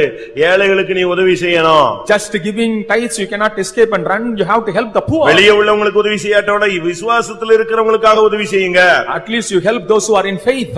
பரிசுத்தவான்களுக்குள்ளே இருக்கிற தரித்திரருக்காக சில பொருள் சகாயம் செய்ய விருப்பம் கொண்டிருக்கிறார்கள். இப்படி செய்வது நல்லது, இப்படி செய்கிறதுக்கு அவர்கள் கடனாளிகள். And many are pleased to make certain contribution to the poor saints, and it is good, and they are pleased and they are debtors to do so. கலாத்தியர் 6:10 என்ன சொல்லுகிறது? What does Galatians 6 நமக்கு கிடைக்கும் சமயத்துக்கு தக்கதாக யாவருக்கும் விசேஷமாக விசுவாச குடும்பத்தார்களுக்கு நன்மை செய்ய கடவோம். கலாத்தியர் 6:10. ஆகையால் நமக்கு கிடைக்கும் சமயத்திற்கு தக்கதாக யாவருக்கும் விசேஷமாக விசுவாச குடும்பத்தார்களுக்கும் நன்மை செய்ய கடவோம். பாருங்க வேதம் எவ்வளவு அழகாக சொல்லி இருக்கிறது. How beautifully the Bible says. நீங்க ஏழைகளுக்கு உதவி செய்யணும். You have to help the poor. தசமபாகம் உன்னுடைய கடமை. அதைவிட அதிகமாய் செய்தால் பரலோகத்தில் உனக்கு இடம் உண்டு.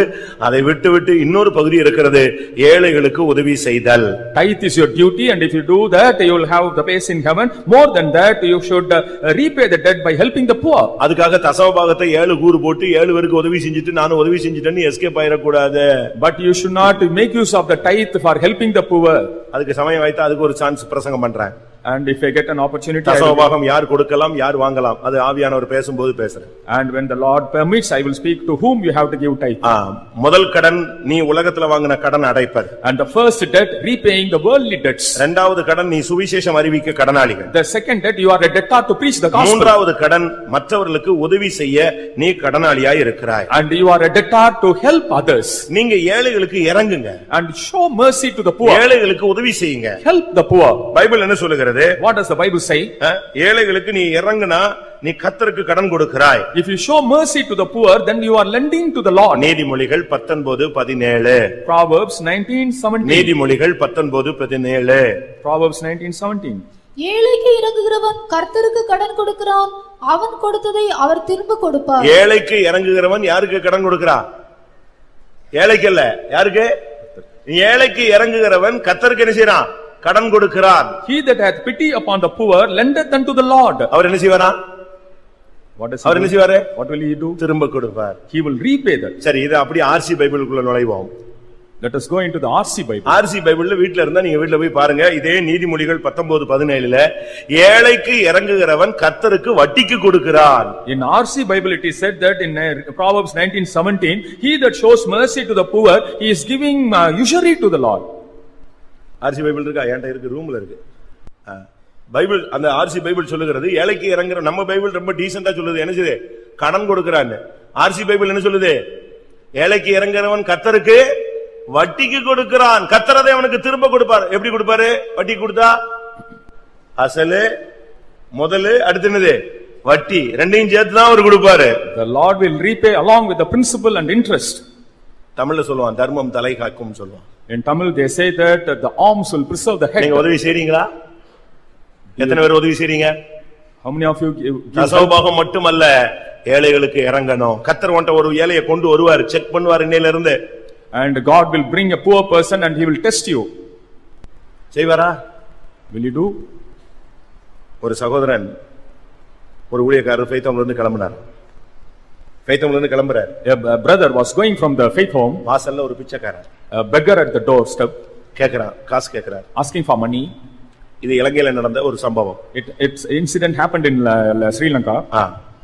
இவர் கிளம்பும்போது அந்த ஆள் வாசல்ல வந்து நிக்கிறார். When he was leaving he was at the doorstep. இவர் கொடுத்துட்டார். He gave. கொடுத்துட்டு இவர் போயிட்டாரு. and he had gone, அந்த சைடுல வேற வீடுகளே கிடையாது. and no other houses that இவர் அவசரமா வந்து பஸ் ஸ்டாப்ல நிக்கிறாரு. அந்த பிச்சைக்காரரு வேற எங்கேயும் போக முடியாது, இதே பஸ் ஸ்டாப்ல தான் வரணும், ஆனா வரவே இல்லை. and that beggar should come to that bus stop, no other way, but he didn't come that side. வரவே இல்ல. He didn't come that side. இவருக்கு பஸ்ஸும் வரல. என்னடா இந்த பிச்சைக்காரன் நம்ம தான் காசு கொடுத்துட்டோமே, திருப்பி எங்க போய் காசுக்கு நின்னுட்டு இருக்கான், என்ன பண்றான் எப்படின்னு நினைச்சாரு. அப்படியே விட்டுட்டாரு, மறந்துட்டாரு. And he was wondering why the beggar had not come, and he had forgotten that incident. கொஞ்ச நேரத்துல பஸ் வந்துச்சு, இவர் போயிட்டாரு. After some time the bus came and he left. ஆனா ஃபெய்த் ஹோம்ல 2-3 விசுவாசிகள் ஜெபிச்சிட்டு இருந்தாங்க. And in the faith home some believers were praying. அதுல ஒருத்தருக்கு தரிசனம். And one had a vision in that. ஒருத்தர் வந்து ஊழியக்காரர்ட்ட பிச்சை எடுத்துட்டு போறாரு. கடைசில பார்த்தா அது கர்த்தர் அப்படின்னு ஒரு தரிசனம். And somebody begs from the worker, and finally he understood that it was the Lord.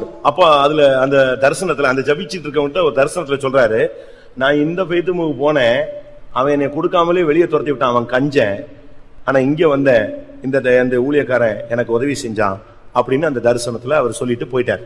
In the vision he told that I went to one particular faith home, there that miser didn't give, but here he gave. புரியுதா உங்களுக்கு எல்லாருக்கும் இந்த தரிசனம்? அவர் உடனே phone அடிச்சாரு. Immediately he rang up. Brother, நீங்க இப்ப யாருக்காவது உதவி செஞ்சீங்களா? Did you help somebody now? ஆமா. Yes. யார் அவர்?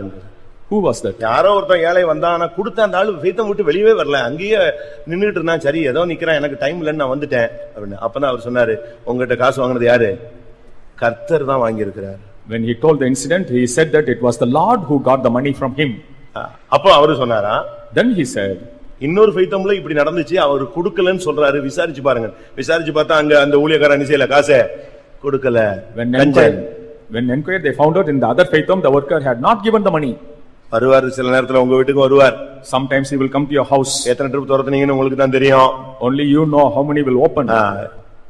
பொருள் சகாயம் செய்வது, and giving ஏழைக்கு இறங்குவதல், show mercy to the poor. ஏழைக்கு இறங்குறவன் கர்த்தருக்கு வட்டிக்கு கொடுக்கிறான், கர்த்தர் அதை அவனுக்கு வட்டியும் முதலுமாய் சேர்த்து கொடுப்பார். The Lord will repay with the principal and interest.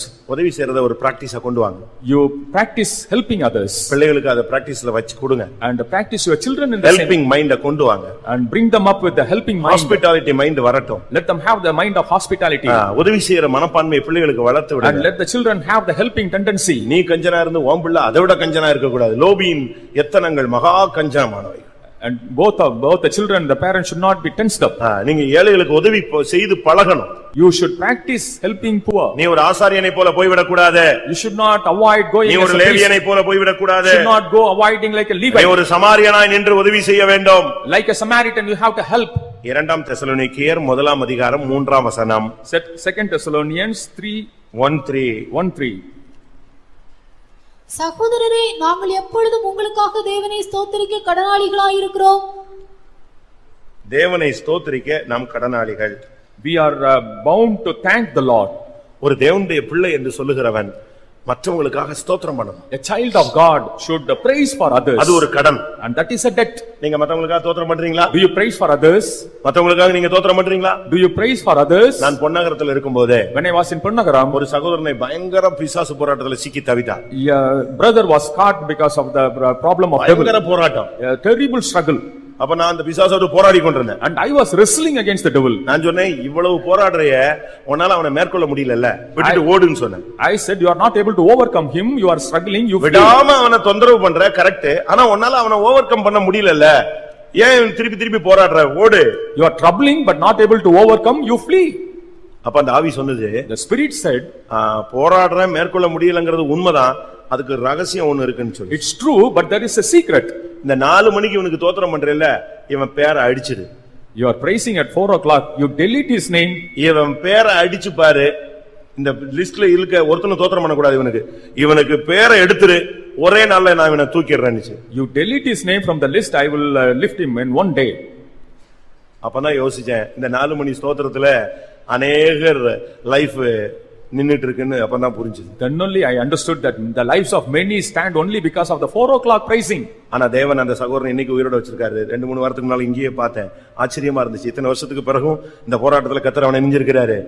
அந்த 4 மணி ஜெபம் ஸ்தோத்திரம் அதுதான் அவனை நிப்பாட்டி வச்சிருக்கு. That 4 o'clock praising has preserved that brother and still he is alive. நாம ஸ்தோத்திரம் பண்றதுக்கு கடனாளிகள். We are debtors to praise. உனக்காக இன்னொருத்தன் ஸ்தோத்திரம் பண்ணுவான், உனக்காக இன்னொருத்தன் ஸ்தோத்திரம் பண்ணுவான். 4 மணிக்கு பாத்தீங்கன்னா நெட்வொர்க் மாதிரி அங்க இருந்து அந்த துதி போய் நீ தூங்கிட்டு இருந்தாலும் உன் பேரை சொல்லி ஆண்டவருடைய பாக்ஸ்ல போய் எது விழுந்துருது, தூப கலசத்துல போய் ஸ்தோத்திரம் விழுந்துருது. அதனால நீ தூங்கிட்டு இருந்தாலும் காலையில எழும்பி போகும்போது ஃப்ரெஷ்ஷா போய்கிட்டு இருக்கிற. ஆனா யாரோ ஒருத்தனுடைய ஸ்தோத்திரம் தான் உனக்கு ஜீவன் கொடுக்கிறது. Because of the praising of somebody as a network, it is done at 4 o'clock. That gives life to you. யாரோ ஒரு ஆள் எனக்காக ஸ்தோத்திரம் பண்ணி ஜெபிக்கிறதுனாலதான் நான் நிலை நிற்கிறேன்னு சொல்லி உண்மையாய் விசுவாசிக்கிறவர்கள் கரங்களை உயர்த்தி அல்லேலூயா சொல்லுங்கள்.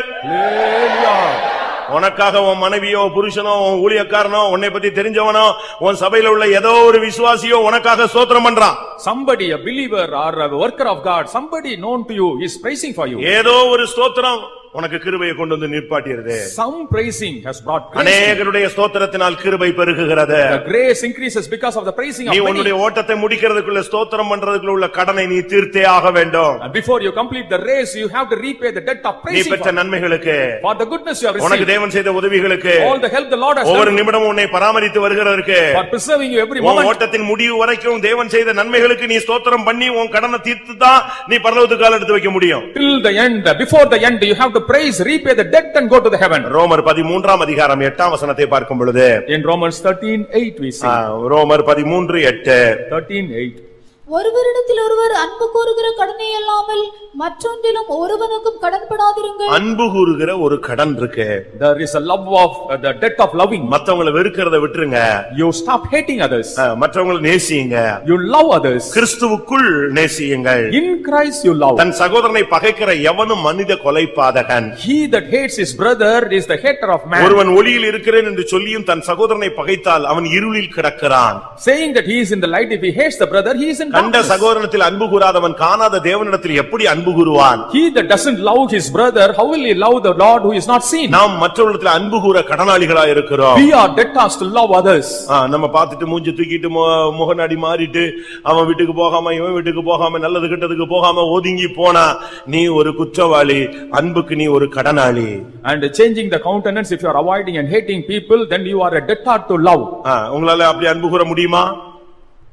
அன்பு கூற முடியுமா? Can you love? அது ஒரு கடன். It's a debt. ஆண்டவர் நம்மிடத்தில் அன்பு வைத்தார். And the Lord showed love on us.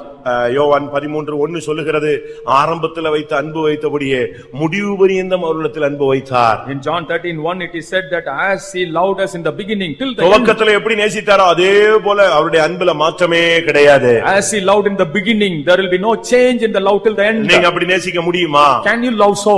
யாரையும் பகைக்காதீங்க. Don't hate anyone. யாரையும் வெறுக்காதீங்க. Don't hate இந்த anyone. கொஞ்ச கால வாழ்க்கையில கிறிஸ்துவுக்குள்ள எல்லாரையும் நேசியுங்க. In the short life you love all in Christ. கடைசியாக Finally, பிலமோன் 19ஆம் வசனத்தின்படி, according to Philemon 19, நீங்கள் உங்களையே எனக்கு கடனாய் கொடுக்க வேண்டும் என்று ஊழியக்காரன் சொல்லுகிறான். and to the workers he says that you have to submit yourself as a debt. Philemon 19ஆம் வசனம். Philemon 19. பவுலாகிய நான் இதை என் சொந்த கையாலே எழுதினேன், நான் அதை செலுத்தி தீர்ப்பேன், நீர் உம்மை தாமே எனக்கு கடனாக செலுத்த வேண்டும் என்று. ஒரு விசுவாசி ஒரு ஊழியக்காரனுக்கு கடனாளியாய் இருக்கிறான். A believer is a debtor to the worker. ஒரு ஊழியக்காரன் நடத்திப்புக்காரனுக்கு கடனாளியாய் இருக்கிறான். A worker is a debtor to the leader. என்ன கடன்? What debt? தங்களை ஒப்பு கொடுப்பது. Submitting themselves. முன்பு கர்த்தருக்கும் பின்பு பரிசுத்தவான்களுக்கும் தங்களை ஒப்பு கொடுத்தார்கள் என்று சொல்லி இருக்கிறது. It is said to the Lord first and to the saints next, they submitted. அவங்க உங்களுக்காக ஜெபிக்கிறவங்க. And they pray for us. அவர்கள் ஆத்துமா துக்கப்படக்கூடாது. And their soul should not be grieved. எபிரேயர் 13ஆம் அதிகாரம் சொல்லுகிறது, Hebrews 13th chapter. உங்களை நடத்துகிறவர்கள் துக்கப்படாதபடிக்கு அவர்களுக்கு நீங்கள் அடங்கி இருங்கள். And subdue unto the leaders that they may not be grieved. எபிரேயர் 13:17 சொல்லுகிறது, Hebrews 13:7. அவர்கள் துக்கத்தோடு உனக்கு எந்த காரியத்தையும் செய்யக்கூடாது. And we should not do anything that would grieve them. அது உனக்கு நன்மையாக அமையாது. That will not be profitable. உனக்காக அவங்க ஜெபிக்கிறாங்க. They pray for you. உன்னுடைய சுக துக்கங்கள்ல வந்து நிக்கறாங்க. And they come for you in all உன்னுடைய நன்மை occasions. தீமையில வந்து நிக்கறாங்க. At the good and evil they come for உன்னுடைய you. உன்னுடைய பிறப்பு இறப்புல வந்து நிக்கறார்கள். And at the time of birth and death they come. உன்னுடைய ஆத்துமாவுக்கு ஆத்துமாவுக்காக அவர்கள் உத்தரவாதம் பண்ணுகிறார்கள். And they are responsible for your soul. அவர்களுக்கு நீங்கள் உங்களை ஒப்பு கொடுக்க வேண்டும். You have to submit to them. முன்பு கர்த்தருக்கும் பின்பு பரிசுத்தவான்களுக்கும் உங்களை ஒப்பு கொடுக்கிற ஒரு கடன் இருக்கிறது. You have a debt of submitting the Lord first and to the saints next. நீ ஒரு சும்மா வந்துட்டு போயிடக்கூடாது. Simply you should not come and go. பரிசுத்தவான்களுக்கு உங்களை ஒப்பு கொடுக்க வேண்டியது அவசியம். You have to submit to the saints of God. இந்த கடன்களை எல்லாம் தீர்த்தால்தான் நாம் பரலோக ராஜ்யத்திலே ஜெயாளிகளாய் போய் சேர முடியும். Only if we repay all these debts we can go into the kingdom of God as victors. இந்த கடனை அடைக்க உன்னிடத்தில் என்ன இருக்கிறது? And what do you have to repay the debt? உனக்குள்ள ஒரு குடம் எண்ணெயை கர்த்தர் வைத்திருக்கிறார். The Lord has kept a pot of oil in you. அந்த நம்பிக்கையுள்ளவர்கள் எல்லாரும் கண்களை மூடுவோம். And trusting that, let's close our eyes. என்றால் எல்லாரும் முழங்கால் படியிடுவோம். If possible, stand on the knees. இன்றைக்கு கர்த்தர் உன்னோடு திட்டமாய் பேசி இருக்கிறார். Clearly the Lord has spoken to you. கடன் வாங்கிட்டு அதை கர்த்தர் கொடுத்தாருன்னு சொல்லிராத. Borrowing, don't say that the Lord has given. கடன்களை அடைக்க கர்த்தர் உன்னை ஆசீர்வதிக்கட்டும். Let the Lord bless you. ஒரு 2 நிமிஷம் எல்லாரும் முழங்கால் படியிடுவோம். Just 2 minutes, let's stand on the knees. உன் பாத்திரத்தை நிரப்பிக் கொண்டு நீ திரும்பி செல்லலாம். Filling your vessel, you can go home. ஆமென். நீ அறை வீட்டை பூட்டிக் கொண்டு ஜெபிக்க உன்னை தாழ்த்தி ஒப்பு கொடுப்பாயாக. You submit in the hands of the Lord that you may show. கர்த்தர் இந்த காலை வேளையில உன்னோடு பேசிக் கொண்டிருக்கிறார். This morning the Lord is speaking to you. ஆமென். ஒரு 2 நிமிஷம் 2 minutes. கர்த்தருடைய பலத்தினால் நம்மை நிரப்ப ஒப்பு கொடுப்போம். Let us submit to be filled by the strength of Lord. ஆண்டவர் அந்த ஸ்திரீயை ஆசீர்வதித்தது போல, As the Lord blessed that woman, அந்த பெண்ணை ஆசீர்வதித்தது போல, as he blessed that woman, அந்த தீர்க்கதரிசியின் மனைவியை ஆசீர்வதித்தது போல, as he blessed the wife of the அந்த prophet, பிள்ளைகளை அடிமைத்தனத்திலிருந்து விடுவித்தது போல, as delivered from the bondage, கடன் என்கிற அடிமைத்தனத்திலிருந்து உன்னை விடுவிக்கும்படியாக தேவனுடைய வார்த்தை உன்னோடு போராடி கொண்டிருக்கிறது. the word of the Lord is wrestling with you to deliver you from the bondage. அன்றைக்கு அந்த குடும்பத்தை கர்த்தர் ஆசீர்வதித்தவர் As the Lord blessed the family then, உன்னையும் இந்த காலை வேளையிலே ஆசீர்வதிக்கிறார். blessing you this morning. எல்லாரும் கண்களை மூடி முழங்கால் போடுவோம். Let us all close the eyes and stand on the knees. தேவன் உன்னுடைய கடன்களை அடைக்க உன்னை ஆசீர்வதிக்கட்டும். May the Lord bless you to repay the debt. எழுத்தின் பிரமாணமான கடனை அடைக்க தேவன் வானத்தின் பலகணிகளை திறந்து உன் தொழிலை, உன் குடும்பத்தை, உன் கையின் பிரயாசங்களை தெய்வம் ஆசீர்வதிக்கட்டும். May the Lord open the windows of the heaven and bless your family, profession, so that you may repay the literal debts. சுவிசேஷம் சொல்லக்கூடிய கடனை அடைக்கத்தக்கதாக ஊழியத்தின் ஆவியை, சுவிசேஷகனுடைய ஆவியை கர்த்தர் உனக்கு தரட்டும். May the Lord give you the spirit of gospel and ministry, that you may repay the debt of preaching the gospel. வாங்குவதை பார்க்கிலும் கொடுப்பதே பாக்கியம் என்ற வார்த்தையின்படி கொடுக்கும் சிந்தையை கர்த்தர் உனக்கு தரட்டும். May the Lord give you the mind of giving, that is, giving is better than borrowing. ஸ்தோத்திரிக்க கடனாளிகளா இருக்கிறோம். ஆனபடியால் எப்பொழுதும் ஸ்தோத்திரம் செலுத்தி அந்த கடனை தீர்க்க கர்த்தர் நமக்கு உதவி செய்யட்டும். We are debtors to praise, so let us praise always and repay the debt in that way. யாரையும் வெறுக்காதிருங்கள், யாரையும் புறம்பே தள்ளாதிருங்கள், எல்லாரையும் ஒரே போல் நேசியுங்கள். Do not cast away anyone or hate anybody, you love all uniformly. கர்த்தருக்கும் அவருடைய ஊழியர்களுக்கும் உங்களை சமர்ப்பியுங்கள். Submit to the Lord and to the workers. இந்த கடனை தீர்த்து விட்டு மீந்ததை வைத்து இந்த கிருபையின் வாழ்வை ஓடி முடியுங்கள். Repaying the debts with what you have rest, you will run the race. கடன் கொடுத்தவன், கடன் வாங்கினவன் கடன் கொடுத்தவனுக்கு அடிமை. Borrower is a slave to the lender. ஒருவேளை நீ அடிமையாக வந்திருக்கலாம். Probably you would have come as a கர்த்தர் இப்பொழுது slave. உன்னை ஆசீர்வதித்து சுதந்திரவாளியாய் மாற்ற விரும்புகிறார். Now the Lord wants to bless you and make you the inheritor. எல்லாரும் கண்களை மூடுவோம். Let's all close the eyes. எழுத்தின் பிரகாரமாக எனக்கு பல நூற்றுக்கணக்காக, ஆயிரக்கணக்காக, லட்சக்கணக்காக, கோடிக்கணக்காக எனக்கு கடன் இருக்கு. நான் தெரிஞ்சோ தெரியாமலோ சூழ்நிலையிலயோ பிசினஸ்லயோ எதுக்கோ நான் வாங்கிட்டேன். அப்படிப்பட்ட கடன் எனக்கு இருக்குன்னு சொல்றவங்க யாராவது கை வைத்துங்க. உங்களை வெட்கப்படுத்துறதுக்கு அல்ல, உங்களுக்காக ஜெபிக்க போகிறோம். If you say that literally you have some loans and debts because of the situation, without feeling shy, you put up your hands and we will pray for you. நீ பேங்க் வாசல்ல போய் நீ கேட்கறது இல்ல, தெய்வத்துக்கு முன்பாக நீ கைகளை உயர்த்துகிறாய். You are not going before the bank gates, but you are raising the hand before the Lord. உன் சொந்தக்காரங்க நண்பர்கள் மத்தியில உன்னை கை வைத்து சொல்லல, சபையில தேவனை நோக்கி கைகளை உயர்த்து.